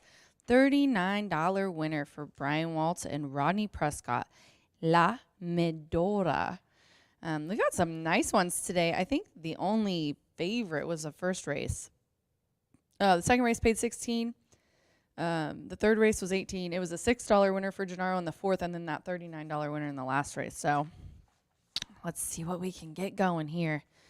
In this sixth race, this is a 3-year-old and up maiden special weight. The 3 is the 6-5 favorite right now, and that is Sir Xander. Colby Hernandez coming in to ride for Dallas Stewart. I went the rail. Our guy Max Yamari Correa is aboard for Tiana here. This is a 4-year-old gelding, and he's making his 10th lifetime start. Bless his heart. He's been close. Especially there at the end is just another thing where Tiana always says she needs another month of the meet. But then we gave her another month, and then she still says it. But third, and second to finish out the meet. It was really nice. So this is first out for 2025, but look at these works. April 15th, 47, breezing 2 of 28, and then also a nice one, April 22nd as well, 4 furlongs, 47, 3 of 29. So I like that. I like that she drew the inside as well. And we should be, hopefully we can get through these next couple races without any more rain. The 6, Henry the Hank. Andre Ua is aboard for Jonathan Nance here. This one was second versus similar last out. And against the same very similar group. Our guy Max was in those races as well, my top selection. But he really hasn't had that much luck at the start of the races. Both times he did not like the break. He bobbled at the start. He kind of went in on the debut. He was on the slop. We're wet fast right now, so at least he's been on it. But I think that he kind of figured out what he was supposed to do that last time, and then that was like the last week of the meet. So first out, we'll see what he can do, but I did put him in my exacta spot. And I also have him and our guy Max on my ticket for my pick 4. And then we're going to go with the 8. This Cat's a Bullet. Fernando de la Cruz is aboard for Michelle Elliott here. Fernando and Michelle are hot. They've gotten off to a good start of the meet together. He's ridden this one a couple times for her as well, and they've been pretty close. Been jumping kind of back and forth between 2 turns and sprints. At the distance, though, doesn't have any in the money finishes, but I do like this work going into this race, April 22nd, 47 and 2, 4 of 29. So I've got 168 here today. The 7 is a gelding. Just want to make sure to let you know that. But yeah, our DRF time form stats definitely have the 3 projected to go off at 7-5, and the finished projection has 386 or 368 here for this maiden special weight. I'm going to land, however, on our guy Max, 5-2 right now on the tote board. Good luck.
The horses stepping onto the track now for the sixth race. This maiden sprint at 6 furlongs, a field of 9.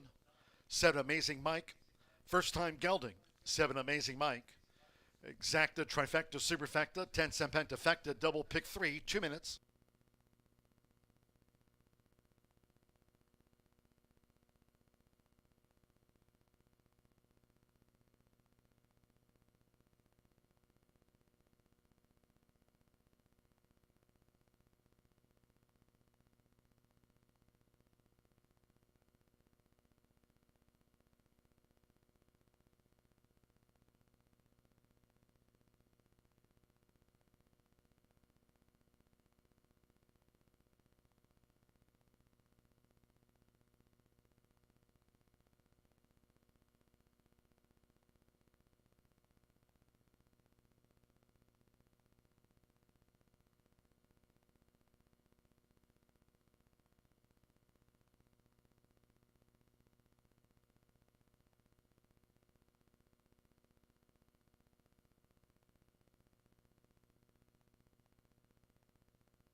We're now less than 1 minute away from post time.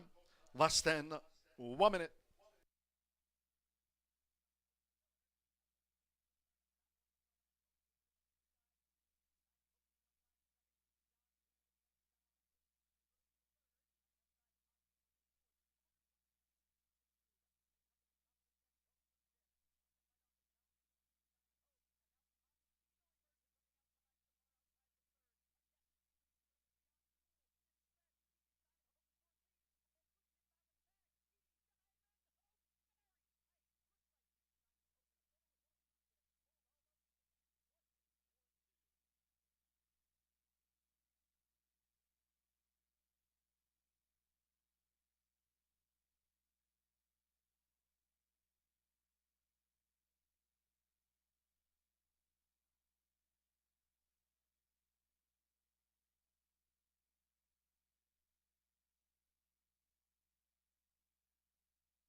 The horses are approaching the starting gate.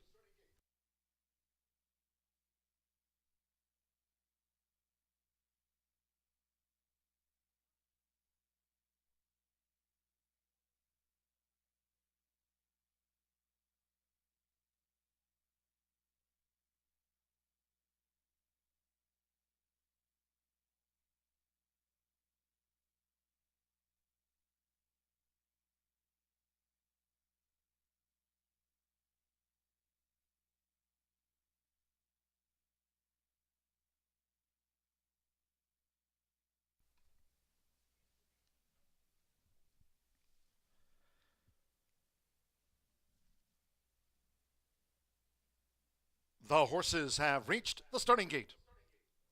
It is now post time. Loading Yarmari Carrera with Our Guy Max. Alberto Burgos with Billy's Reward. Joins Our Guy Max. Sammy Ramirez with Bozano. Andres Aloa, Henry the Hank.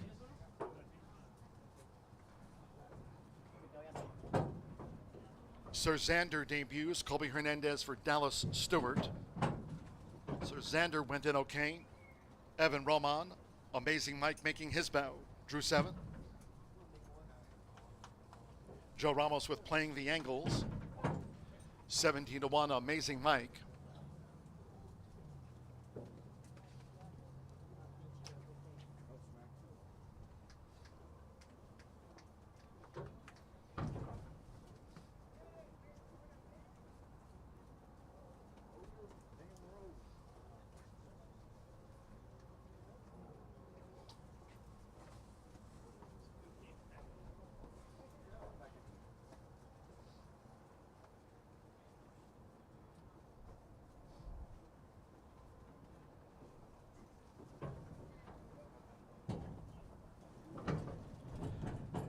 Amazing Mike has gone all in, a couple of them back. Fernando de la Cruz with This Cat's a Bullet. Right now, Sir Xander 3-2 favorite. One more. Prentice Joseph Romero with twice started Whiskey Tryst. At 6 furlongs, all in line.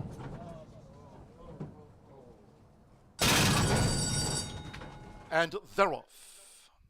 Henry the Hank. This Cat's a Bullet sharply away. Whiskey Tryst in the red cap on the far outside. Bozano has come out running in 4th. The 4-year-old newcomer, Sir Xander, in 5th between horses. Our Guy Max now coming up with the rail with the bid. Then comes the first-time starter, Amazing Mike, for the run past the half-mile pole, Playing the Angles. And Billy's Reward trails the maiden sprint as they head toward the far turn. It's Henry the Hank. The opening quarter up in 22.18 seconds. 3 furlongs still in front of Henry the Hank, who leads from a close-up. This Cat's a Bullet. And then on the outside, Whiskey Tryst in 3rd. To the inside is Our Guy Max running in 4th. 3 lengths away to Sir Xander, who's vying for 5th with Amazing Mike on the far outside. Playing the Angles is picking up. Our Guy Max has dropped back. Then toward the inside is Bozano, and Billy's Reward yet to pick up. It's Henry the Hank into the stretch. Half mile 45.91 seconds with Andres Aloa. Henry the Hank leads by 3 past the 8th pole. Henry the Hank is in front, has come clear from Whiskey Tryst. Playing the Angles getting into 2nd. It's Henry the Hank home. Henry the Hank gets the result by 5 from Playing the Angles. Whiskey Tryst was 3rd, Amazing Mike 4th, and Sir Xander getting into the Pentafecta.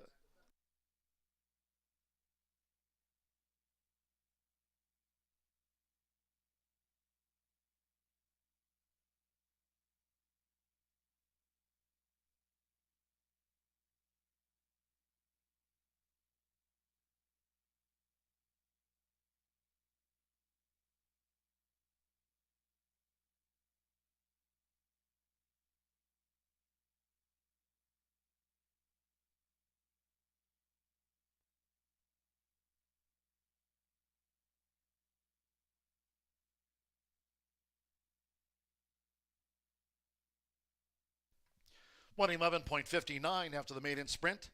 6.497. Photo for 5th. That's for the Pentafecta. 6 Henry the Hank. 3-1 first. Number 4, Playing the Angles. 5-1 second. Number 9, Whiskey Tryst. At 27-1 odds third. 7, Amazing Mike, 24-1 fourth.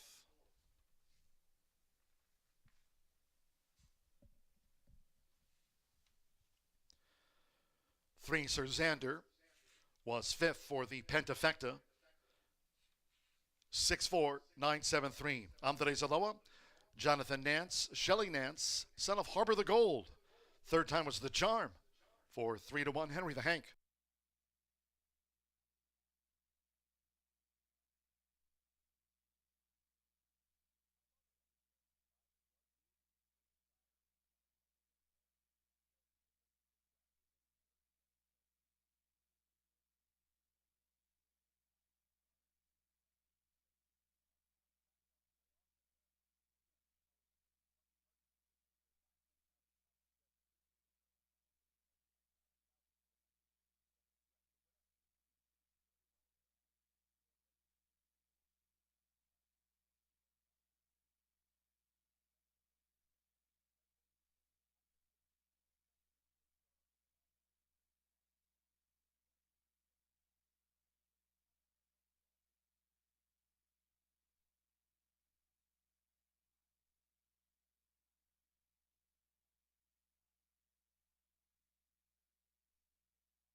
Result official.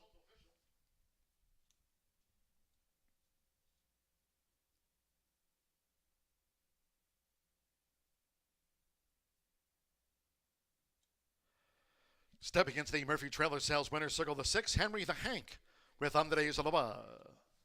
Henry the Hank is a 4-year-old, dark bay or brown gelding, bred in Indiana by Harbor the Gold. Out of Our Henny Penny by Henny Hughes. Jonathan Nance trains for breeder and owner Shelley Nance. Horseshoe Indianapolis congratulates the winning connections of Henry the Hank. Takes out the maiden sprint at 3-1. 50 cent pick 3, 2 and/or 7 with the 3 with Henry the Hank for the pick 3. The 6-4 exacta paid $52.80. 50 cent trifecta 649 177.20. That pick 3 and even $222. 10 cent pentafecta completed by Sir Xander the 3, 64973, $1,762.87 on the 10 cent grand high 5. With Amazing Mike 4th, 10 cent superfecta 6497 paid $417.67. And the maiden sprint favorite 5th. All 9 ran 111.59. Track went fast. On to race 7 of 9. Next maiden 3-year-old sprint, all 10 run. No changes in race 7. Exacta trifecta superfecta. Another 10 cent pentafecta featured. Double final pick 3 of the day. Post time at 16 minutes at 5:05.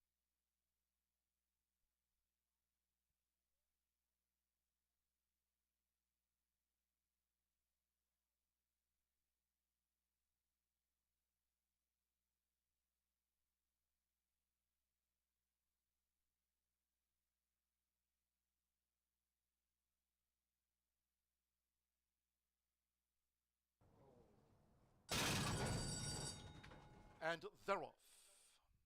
Henry the Hank, this cat's a bullet sharply away. Whiskey Tryst in the red cap on the far outside. Bozano has come out running in 4th. The 4-year-old newcomer, Sir Xander, in 5th between horses. Our guy Max now coming up with the rail with a bid. Then comes the first-time starter, Amazing Mike, for the run past the half-mile pole, playing the angles. And Billy's Reward trails the maiden sprint as they head toward the far turn. It's Henry the Hank. The opening quarter up in 22.18 seconds. 3 furlongs still in front of Henry the Hank, who leads from a close-up. This cat's a bullet. And then on the outside, Whiskey Tryst in 3rd.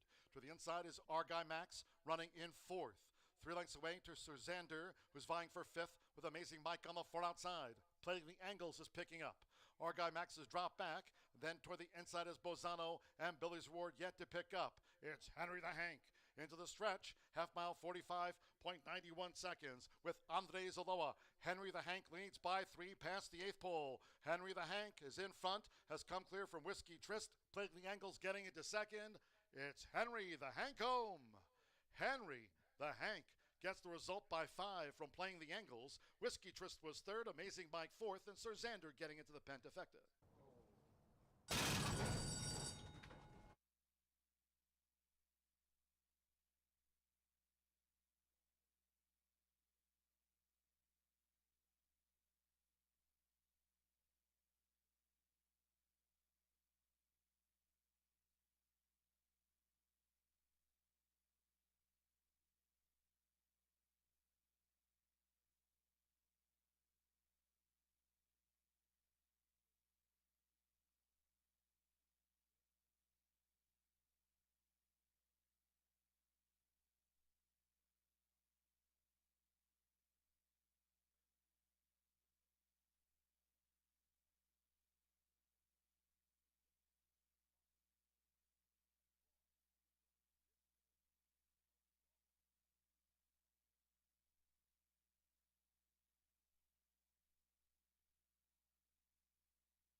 With the rain picking up here at Horseshoe Indianapolis, please note the main track now being sealed by the track crew.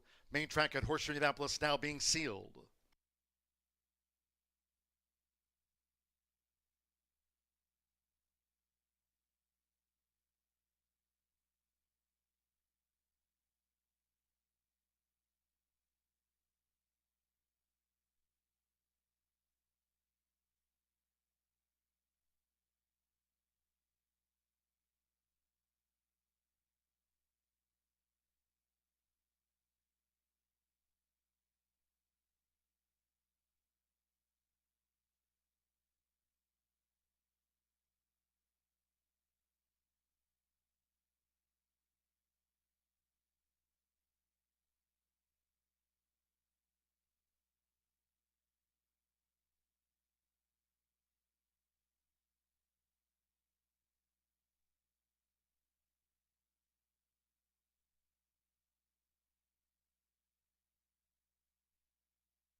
The skies have opened here in Shelbyville, as we've become accustomed to over the years. The brief downpours, and our track crew doing an excellent job. The track now listed as sealed. Start of the day sloppy, went to wet fast. Now a sealed main track for the remaining 3 races on the card. 2 thoroughbreds left and 1 quarter horse event. If you're still alive in that late pick 4, the Itoba pick 4 or that late pick 5, certainly wish you the best of luck. But we better get started, as we're just 4 minutes away from post time for this maiden special weight event. 5.5 furlongs on that sealed track, and I'm going to look no further than your favorite in Woodaz. Woodaz was an impressive horse last time out. Ran second behind Galpin Sunday in one of our opening races of the season and ran a huge race. Now, I much prefer Woodaz at 14-1 than I do at the current odds of 1-2, but unwilling to go away from this one. I think at Studio Felix, despite his current record at tougher competition, not getting live horses, I think he's going to do plenty fine here at Horseshoe Indianapolis, and he looks to go from 1 win on the year in 91 starts to 2 wins on the day, and I think he's got an excellent opportunity to do just that. The better seemingly have found this one, not too hard to see. 1-2 on the board, strictly the horse to catch, the one to beat. Breaking from the rail, not a concern. The unknown is a wet main track, but hopefully the rider and horse will come home clean, cap to boot, and not really have to deal with any adversity or mud in their face. We'll see how it plays out. 3-5 on the board, but nothing too adventurous in this upcoming 7th race for yours truly. I do want to point out 2 long shots to you. I'm a non-believer in the first-time starters in here. I don't think many of the firsters are too live, or there's no monsters waiting in the wings, and the betting public would indicate that that may be the case as well, unless they're truly being overlooked. But Kentucky Justice and Bourbon Curiosity might be horses to use underneath. Number 8, Kentucky Justice, goes out for Joe Davis, a high-percentage outfit, a 3-year-old who debuted at 2 last year, lost to Large Pour, who I think incredibly highly of, and then came back and ran a decent 3rd-place finish, and the 2nd-place finisher, Chicory Blue, did come back to win. Kentucky Justice is a horse where all the siblings have had success, maybe going a route of ground, so maybe long distance in the future is going to be the plan. 2 of the 5 siblings have gone on to win in Kentucky Justice. A long shot to certainly use underneath, in my opinion, getting Lasix for the first time, as is Bourbon Curiosity. Drawn to the outside for the thumbs-up gang, Miguel Angel Silva and Hidden Creek Farm. Ulola going to be calling the shots. Another horse who debuted at 2, ran a good 3rd on debut, and then ran into Large Pour, Gizzoli, and El Rocky. Now that was a live maiden special weight event. Large Pour, a stakes winner, as is Gizzoli as well, and El Rocky went on to finish 3rd that day, but did come out of that race and win. So certainly a live race last time out. Gets Lasix for the first time. Iolola knows his way around this racetrack, and he should be familiar with Bourbon Curiosity, as he was aboard in the 2 starts. Another 2-3 angle. I think Kentucky Justice and Bourbon Curiosity are the horses to fear, but Woodaz the horses to play. We'll see how it plays out. We've had some big exactas, big trifectas all day long. It's been pretty good from a vertical standpoint with beaten favorites. We'll see if Woodaz is the real deal in the mud a minute from now.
Maiden 3-year-old stepping on to a now sealed track here at Horseshoe Indianapolis for the 7th race. This race will be run at 5.5 furlongs, a field of 10, no program changes. Exacta, trifecta, superfecta, 10-cent grand high 5 featured here, pentafecta wagering, double pick 3.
The horses are approaching the starting gate.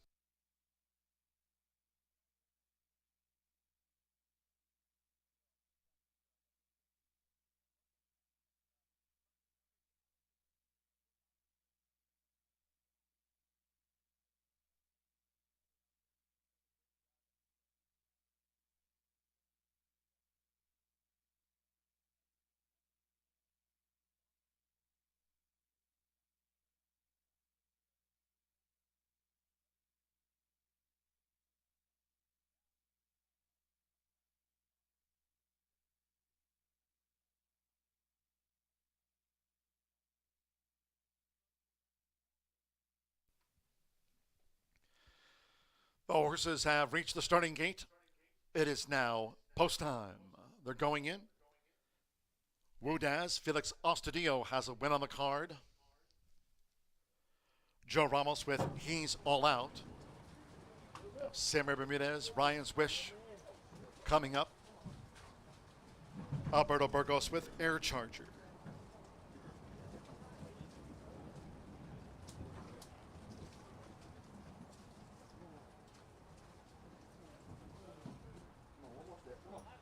Fernando de la Cruz and Brujo de Amor. Kentucky Justice, Marcelino Pedroza Jr. on the Tuesday score sheet. Luis Contreras, first time starter Sleepy. Sleepy went in okay. Arcedio Flacco with the Irish Ranter coming up to the gate. Now Evan Roman with this newcomer, Ennis Free Lad, drew 5. Wudaz, 3-5 favorite Wudaz.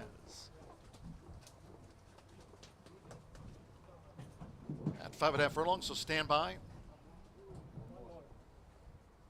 One more. Bourbon Curiosity. Andres Aloa running for a double. After the latest downpour, main track has been sealed, all in. And they're off. Air Charger, fast start for Bourbon Curiosity going out toward the front. Wudaz toward the inside, and also right there is Ryan's Wish. It's Wudaz for Felix Ostadio. Wudaz rockets to the lead going past the half-mile pole from a close Ryan's Wish. Then on the outside is Bourbon Curiosity. Sleepy is running in fourth. Then the Irish Ranter in fifth. Kentucky Justice is sixth. And Brujo de Amor running in seventh. Air Charger is eighth as they round the far turn. And then further back in the field to He's All Out. He's All Out is running second to last, and the one well back is the newcomer Innisfree Lad. The quarter was 22.12 seconds as these maiden 3-year-olds splash for home. It's Wudaz. So Wudaz into the stretch in front with a 3-length buffer zone coming down to the final furlong. Wudaz leads from toward the inside Sleepy, and then comes Ryan's Wish, who chased the pace on the outside. Bourbon Curiosity and the Irish Ranter is fifth, well clear. They're close to home with Felix. It's Wudaz at 1-2, and Wudaz does it by 6. Bourbon Curiosity was second, Ryan's Wish third, Sleepy fourth, and then Kentucky Justice with Embrujo de Amor. The Irish Ranter, Air Charger, Innisfree Lad beat one home. That was He's All Out.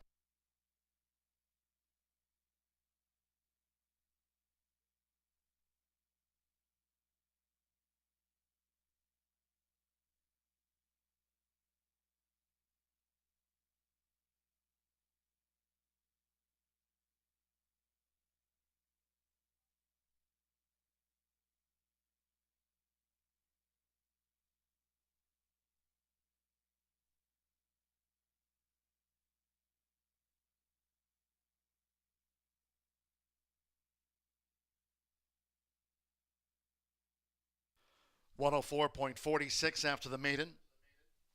1-2 on 1. Wudaz. Number 10, Bourbon Curiosity. At 5-1 was second. 2, Ryan's Wish. 21-1 third. 4, Sleepy.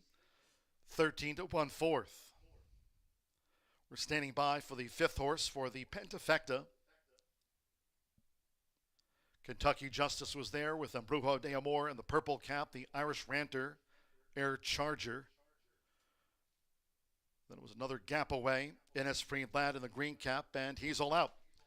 104.46, Wudaz, Felix Ostadio, with a couple of wins on the card in his first 2 of the season.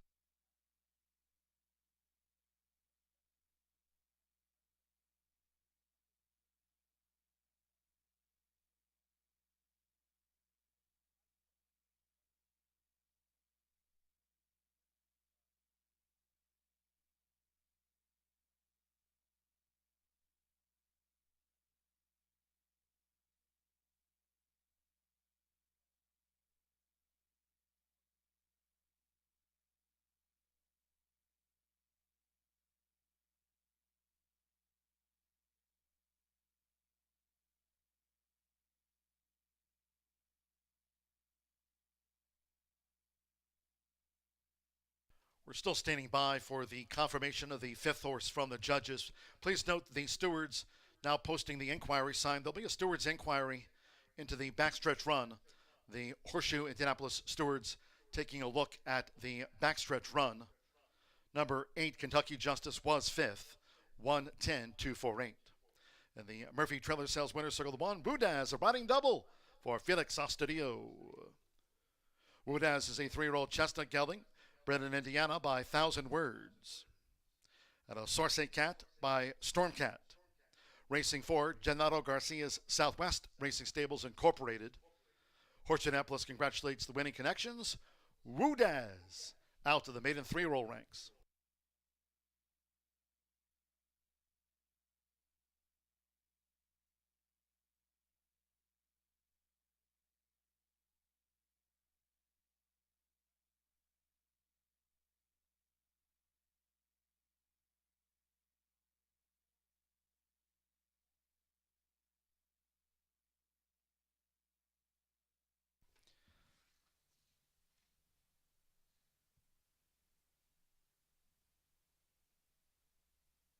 The steward's inquiry into the backstretch run has been withdrawn. No changes made to the run order after race 7.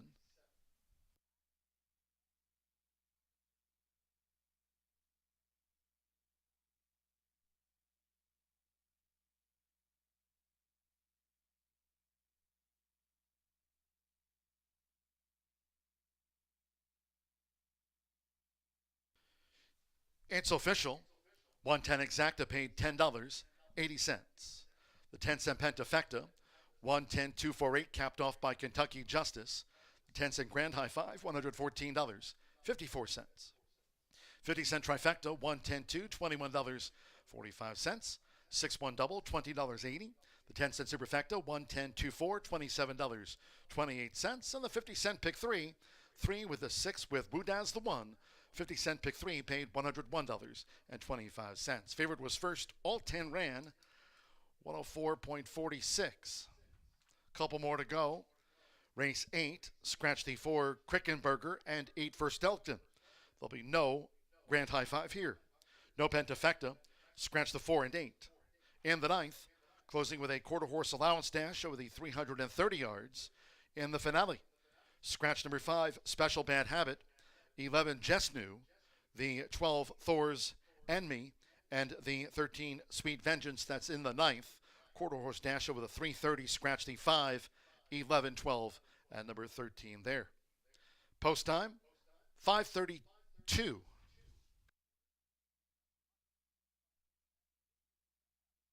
Sealed all in. And they're off. Air Charger, fast start for Bourbon Curiosity going out toward the front. Woodaz toward the inside, and also right there is Ryan's Wish. It's Woodaz for Felix Ostadio. Woodaz rockets to the lead going past the half-mile pole from a close Ryan's Wish. Then on the outside is Bourbon Curiosity. Sleepy is running in 4th. Then the Irish Ranter in 5th. Kentucky Justice is 6th. And Brujo de Amor running in 7th. Air Charger is 8th as they round the far turn. And then further back in the field to He's All Out. He's All Out is running second to last, and the one well back is the newcomer Innisfree Lad. The quarter was 22.12 seconds as these maiden 3-year-olds splash for home. It's Woodaz. So Woodaz into the stretch in front with a 3-length buffer zone coming down toward the final furlong. Woodaz leads from toward the inside Sleepy. And then comes Ryan's Wish, who chased the pace on the outside. Bourbon Curiosity and the Irish Ranter is 5th, well clear. They're close to home with Felix. It's Woodaz at 1-2, and Woodaz does it by 6. Bourbon Curiosity was 2nd, Ryan's Wish 3rd, Sleepy 4th, and then Kentucky Justice with Embrujo de Amor. Sealed all in. And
Race 8 is an Indiana bred allowance. This is for fillies and mares, 3-year-old and up. And we've got a 6 furlong race and a couple of scratches. The 4 Crickenberger is out.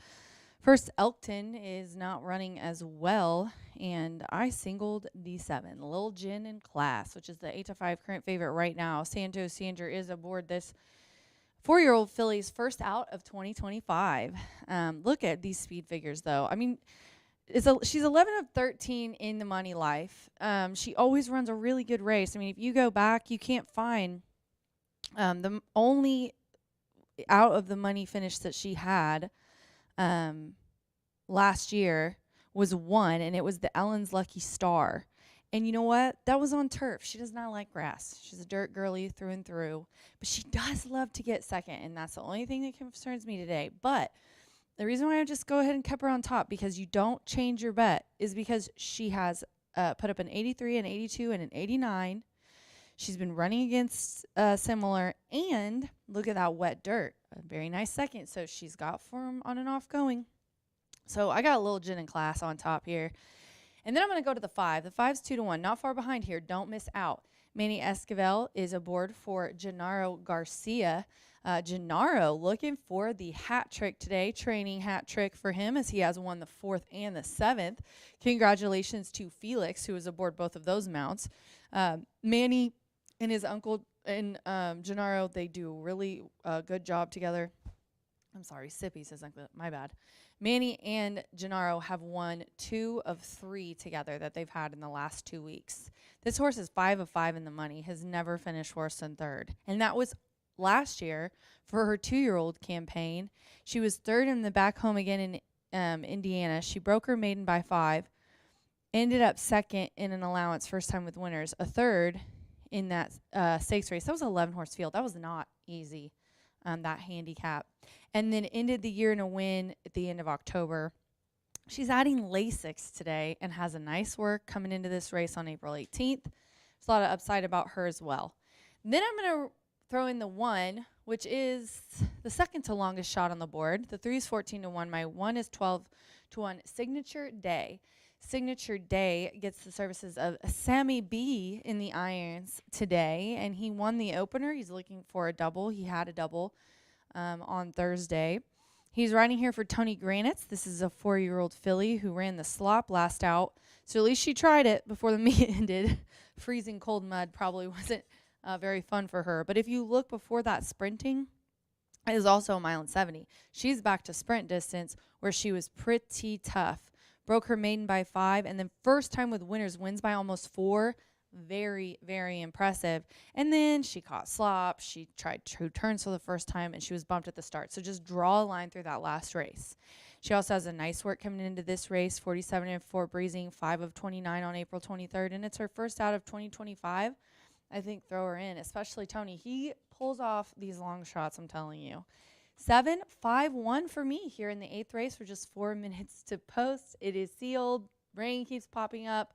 Hopefully we can get this race under our belt here, the last thoroughbred race of the card, race 8. Good luck.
So horses stepping onto the track for the 8th race. This fillies sprint over the 6 furlongs, a field of 6. Scratch for Quickenberger and 8, First Elkton. No pentafecta wagering. Scratch the 4 and 8. Exacta, trifecta. There's the 10-cent superfecta. Starts at a late double, nearing post time.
The horses are approaching the starting gate.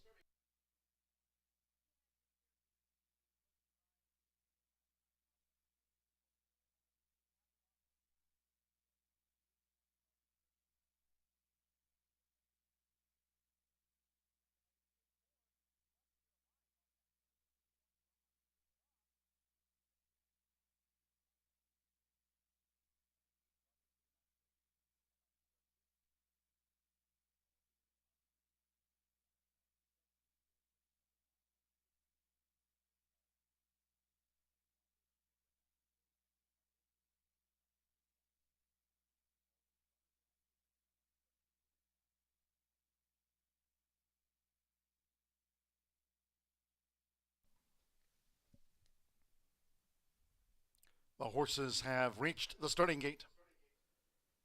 It is now post time.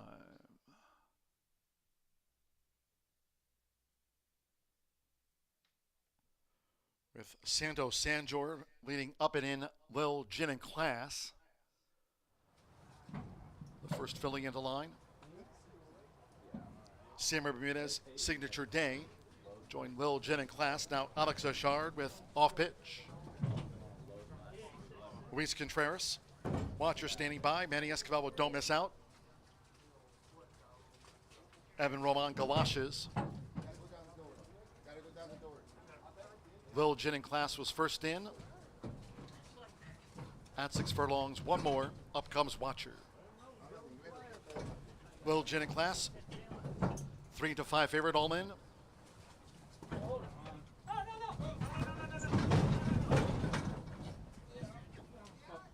Hang on, I'm sitting down. Yeah. The rough and sprinting. Fast start for Watcher. Lil Gin and Class right there. And here's Don't Miss Out going for an early attack now for Manny Escobar. Don't Miss Out has taken a short lead. It's Don't Miss Out right there battling Watcher. As they come toward the half-mile pole neck and neck, Lil Gin and Class tracks them. Then toward the inside is Off Pitch. Farther back to Signature Day and Beaten for Speed Galoshes trails. It's Don't Miss Out and Watcher. Just about on even terms. The quarter 21.99 seconds. Don't Miss Out. Watcher close. With Lil Gin and Class looking to pick them up now from third for Santo Sanjor coming toward the quarter pole. And then farther back to Signature Day with Off Pitch, and Galoshes has trailed here in the wet going as these fillies turn for home. It's Don't Miss Out and Watcher. Half mile 45.15 seconds with the rail for Manny Escobar. It's Don't Miss Out. Watcher continues to battle hard for Luis Contreras with Lil Gin and Class third and trying to close in a 16th out. It's Don't Miss Out who just clings on. Lil Gin and Class up the rail now for Santo Sanjor to get it. Lil Gin and Class won by 2. Second close, Watcher with Don't Miss Out. Signature Day finished fourth.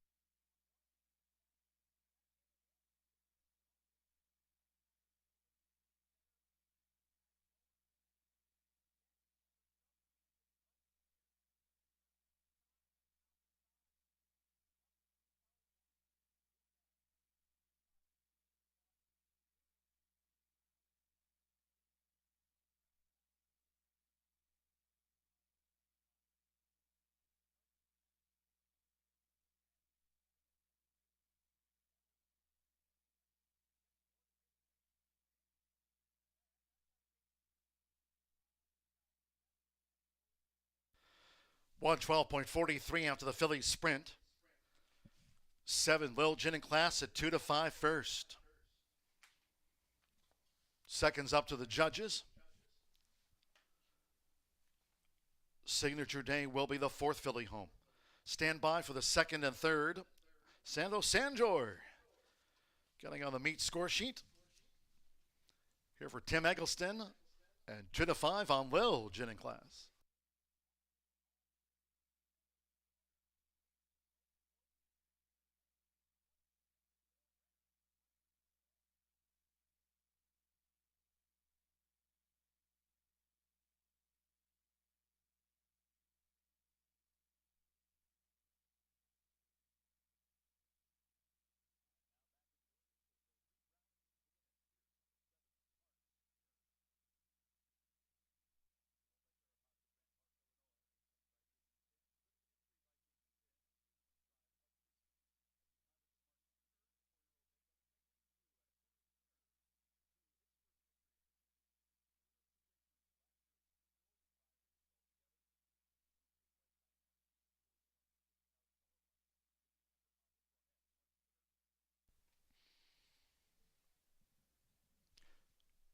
Returning to the Murphy Trailer Sales Winners Circle, the 7.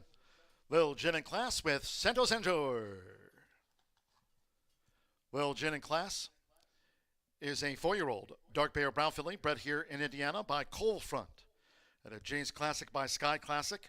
Tim Eggleston trains for Matt Kwiatkowski's 514 Racing LLC. Horseshoe Indianapolis congratulates the winning connections of Lil Gin and Class. The judges have posted number 6, Watcher, at 11-1 second. Number 5, Don't Miss Out, at 7-2 third. And at 17-1, One Signature Day for the Superfecta. 7-6, 5-1. It's official.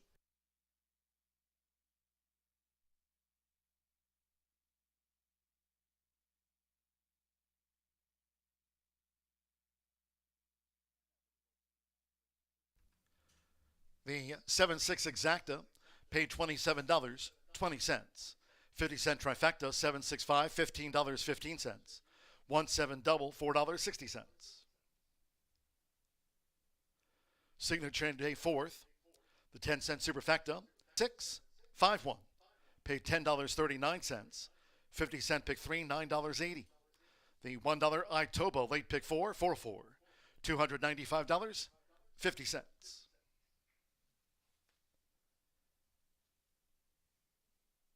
The 50-cent late pick 5, 5-5, returned $565.15. In the Phillies sprint, the 4 and 8 were the non-runners. Favorite first, 6 face starter Ray Kuick, 112.43. One more to go.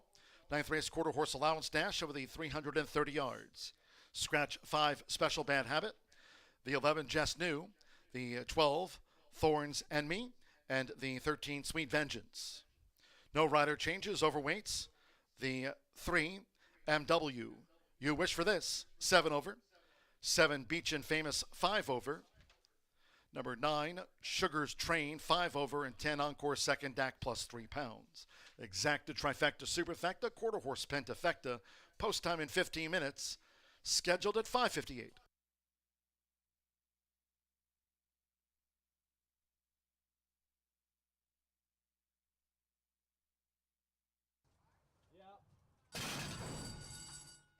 The Ruffin sprinting. Fast start for Watcher. Lil Jin in class right there. And here's Don't Miss Out going for an early attack now for Manny Esquivel. Don't Miss Out has taken a short lead. It's Don't Miss Out right there battling Watcher as they come toward the half-mile pole neck and neck. Lil Jin in class tracks them. Then toward the inside is Off Pitch. Farther back to Signature Day and Beaten for Speed Galoshes Trails. It's Don't Miss Out and Watcher. Just about on even terms. The quarter 21.99 seconds. Don't Miss Out. Watcher close. With Lil Jin in class looking to pick them up now from third for Santo Sanjor coming toward the quarter pole. And then farther back to Signature Day with Off Pitch and Galoshes has trailed here in the wet going as these fillies turn for home. It's Don't Miss Out and Watcher. Half mile 45.15 seconds with the rail for Manny Esquivel. It's Don't Miss Out. Watcher continues to battle hard for Luis Contreras with Lil Jin in class third and trying to close in a 16th out. It's Don't Miss Out who just clings on. Lil Jin in class up the rail now for Santo Sanjor to get it. Lil Jin in class 1 by 2. Second close Watcher with Don't Miss Out.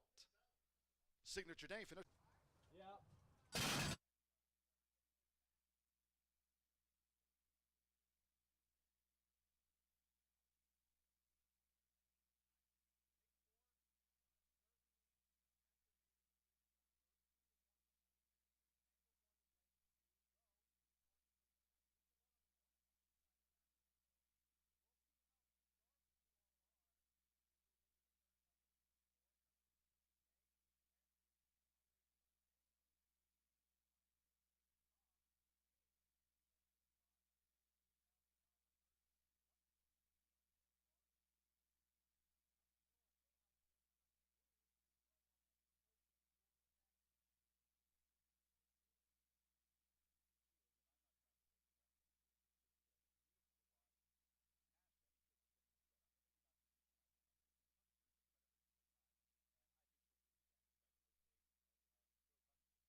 Well, we have one more race to go on the Tuesday card at Horseshoe Indianapolis, and I believe that both Rachel and John gave a shout out to Tony Cunningham in the Wire to Wire show, but I'm going to add my congratulations.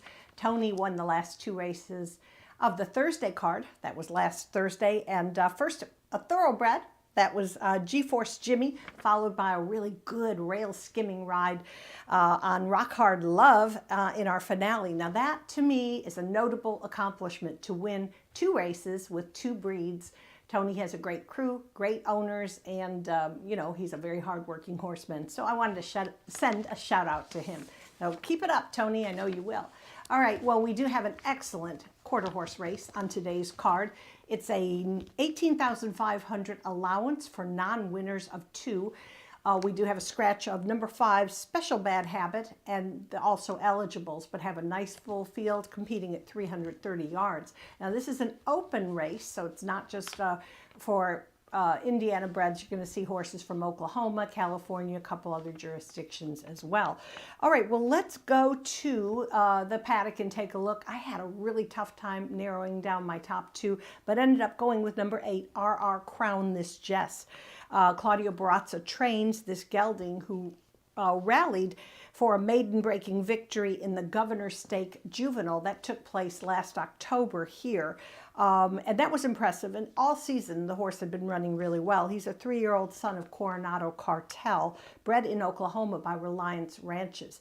When I saw that, I said, well, I better point out to everybody that last week, this is just our 3rd week of racing, but Reliance Ranches sent in a really nice horse bred by Coronado Cartel, and the name of the horse was Coronado's Jesse D, lit up the tote board at 42-1. So, you know, that's a good breeder. I mean, I see those type of things and I say it doesn't hurt to talk about that in these previews.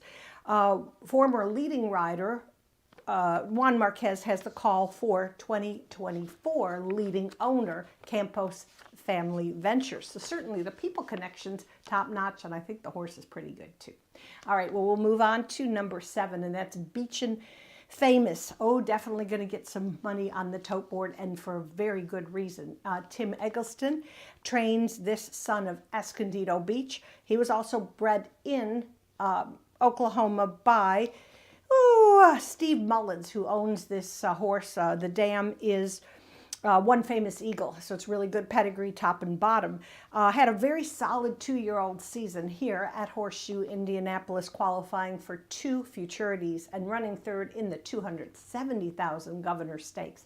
That purse, 270, was the largest quarter horse purse in the history of this racetrack. So that's a pretty good accomplishment. This horse is the high earner in the field and will be ridden by Rolando Pena. So hard to really knock him on paper. Ooh, I went back and forth.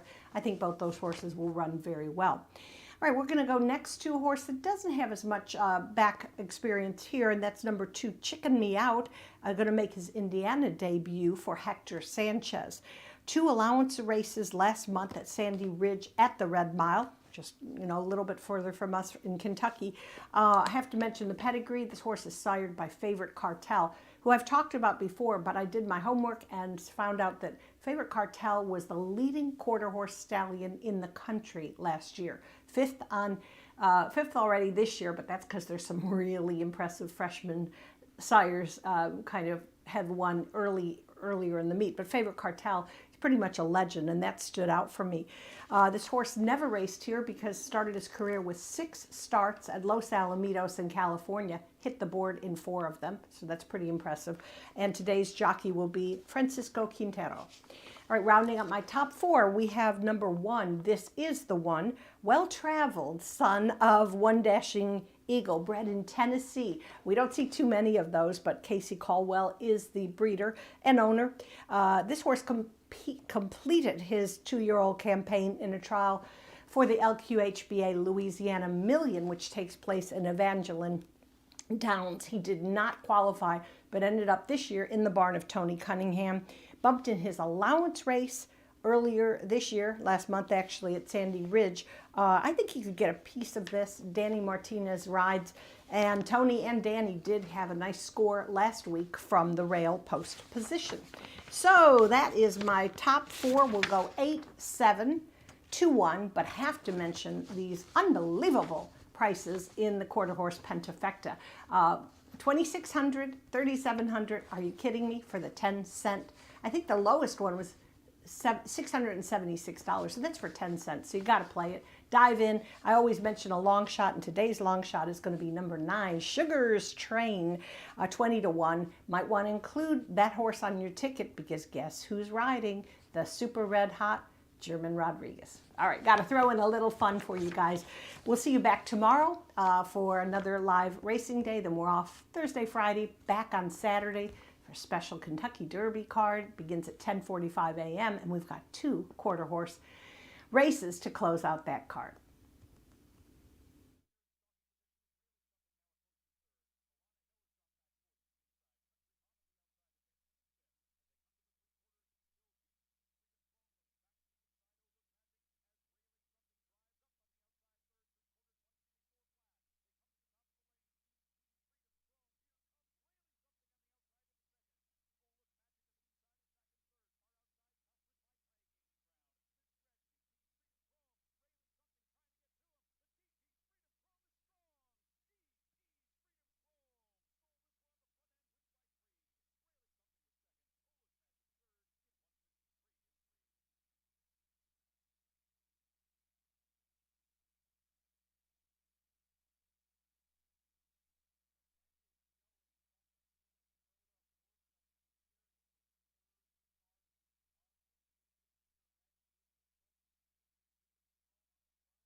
Here at the top of the hour, now coming onto the track for the 9th and final Closing the cord with this is quarter horse allowance over the 330 yards to cap off the card.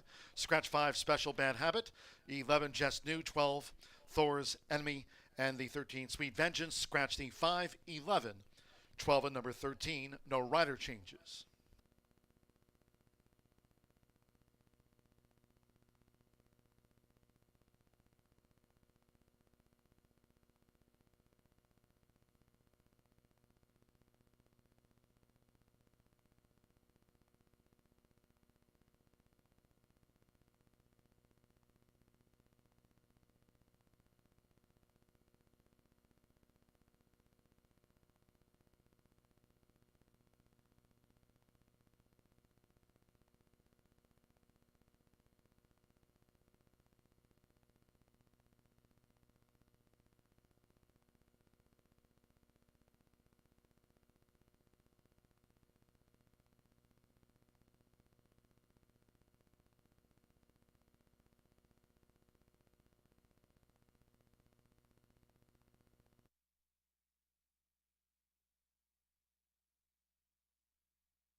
And for those of you awaiting this final quarter horse dash of the day, please note with lightning in the area, the horses will be heading back to the paddock, so we'll be in a weather delay prior to this quarter horse dash to close out the card. Again, with lightning in the area for the safety of the horses and riders going back to the paddock here in a weather delay.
The horses getting set to step back onto the track here for the finale. Once again, over the 330 yards, stepping onto the track, and they'll be heading right toward the gate.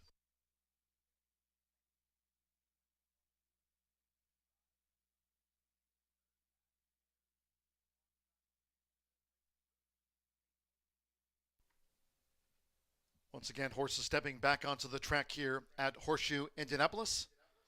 Stepping onto the track, and they'll be heading right toward the gate.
At the gate and going in, Danny Martinez with This Is the One.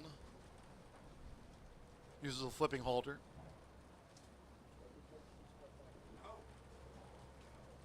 RR Crown This Jess has joined This Is the One. Checking me out.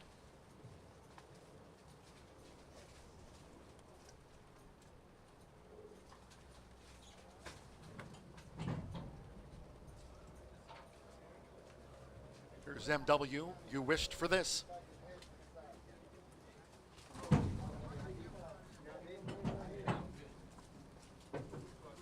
Wildcat Lover, Purple Queen coming up. Beach and Famous has a white cap. Now Sugar's Train. Antonio Rodriguez with Sugar's Train. 330 yards, one more. Giovanni Vasquez Gomez with Encore's second act. Wednesday post time, 2:10 p.m. Eastern. Here comes the last, all in.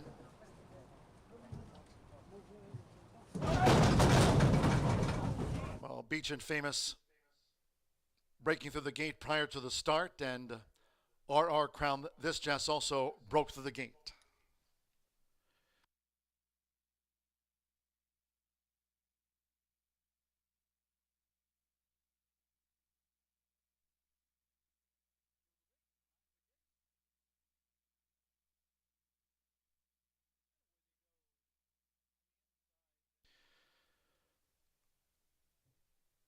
Rolando Pena's turned Beach and Famous around. Beach and Famous heading back up toward the 330-yard start.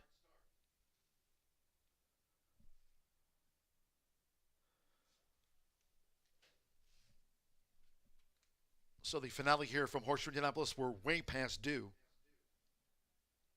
8-5 on Beach and Famous, who broke through the gate prior to the start. It's 2-1 RR Crown This Jess. The second choice also broke to the gate prior to the start, and now they're backing them out of the gate.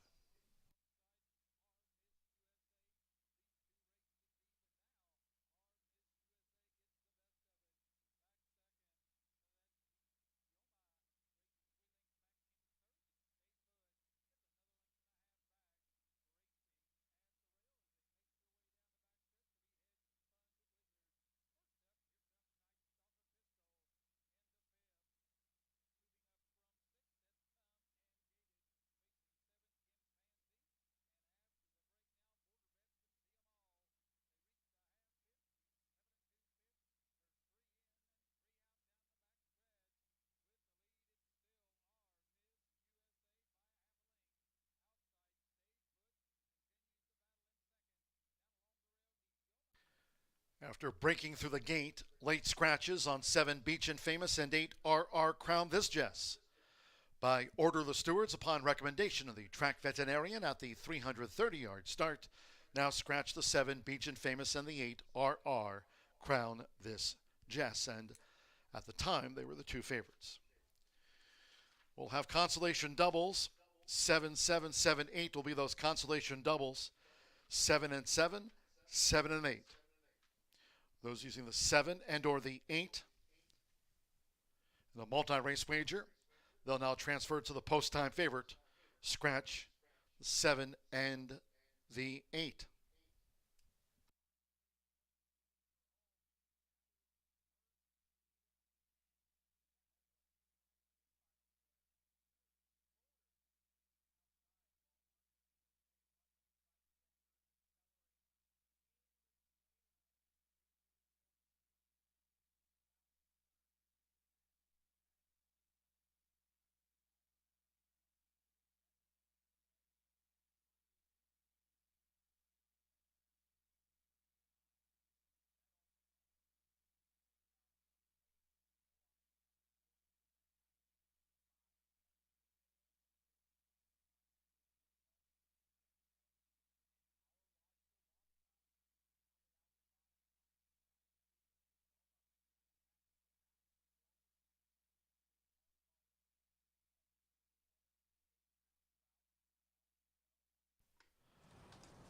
Reloading.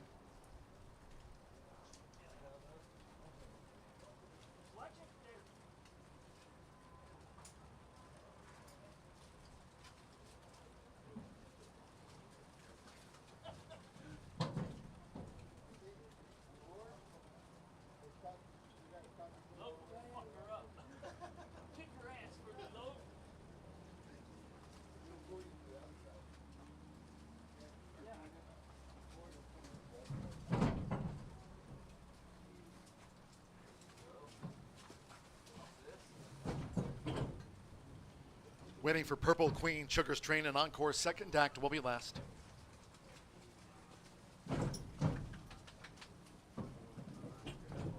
One more. Once again, Giovanni Vasquez Gomez with Encore's second act. Beach and Famous RR Crown This Jess, the 7 and 8 were the late scratches. All in.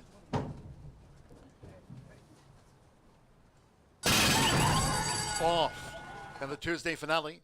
This is the one, charges out past the 330, chased by Checking Me Out to mid-stretch. Here comes a charge by Sugar's Train and Encore's second act over here on the stand side. This is the one, Checking Me Out. This is the one. This is the one with Checking Me Out. And then Wildcat Lover, Sugar's Train, and Encore's second act in the finale.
1. This is the one. At 2-1 first, the judges examining photos before posting the remaining order finish after the 330-yard dash. This is the one. Danny Martinez. Again, this meet early on for Tony Cunningham, the son of one dashing eagle. The Casey Colwell, Tennessee bred winner of the finale.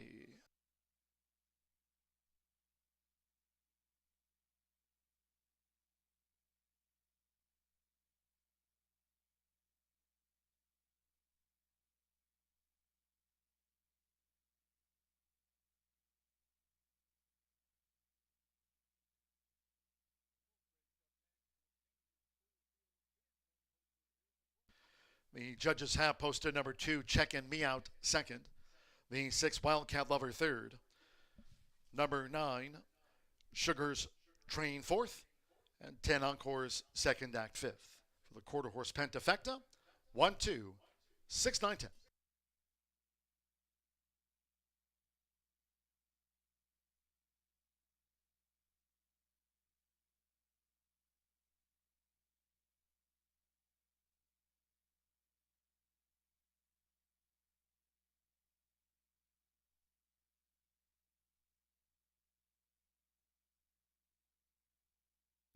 Ninth race official.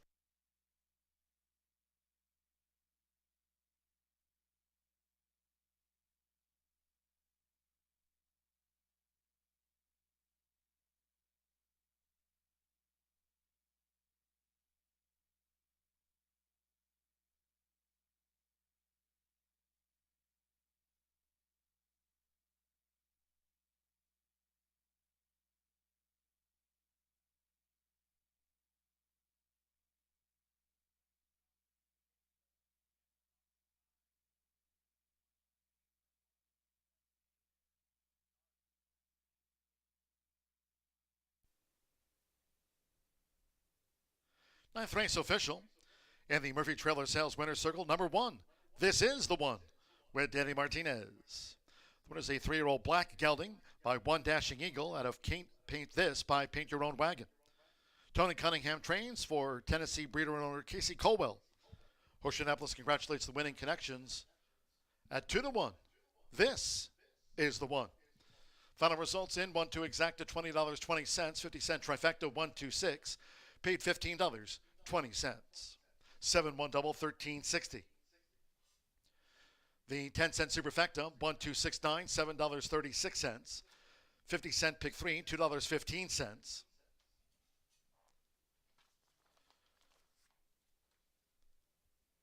Again, the 7-1 double $13.60, consolation doubles 7-7, $2.80, 7-8 consolation double paid the same. The 10-cent quarter horse Pentafecta, completed by the 10 Encore's second act.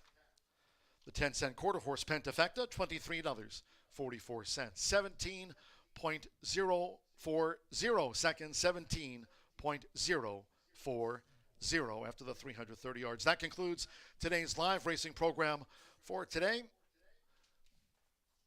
Thanks to all that joined us here on track. Cheers to all who tuned in. Next live race card will be tomorrow, Wednesday post time, 2:10 p.m. Eastern. And then don't forget, no live racing here on Thursday nor Friday this week. Saturday on Derby Celebration Day. You can join us early. Saturday post time will be at 10:45 a.m. Eastern. Until next time, for all of us here at Horseshoe Indianapolis, it's been my pleasure today from the broadcast booth. Track announcer John G. Dooley saying good night.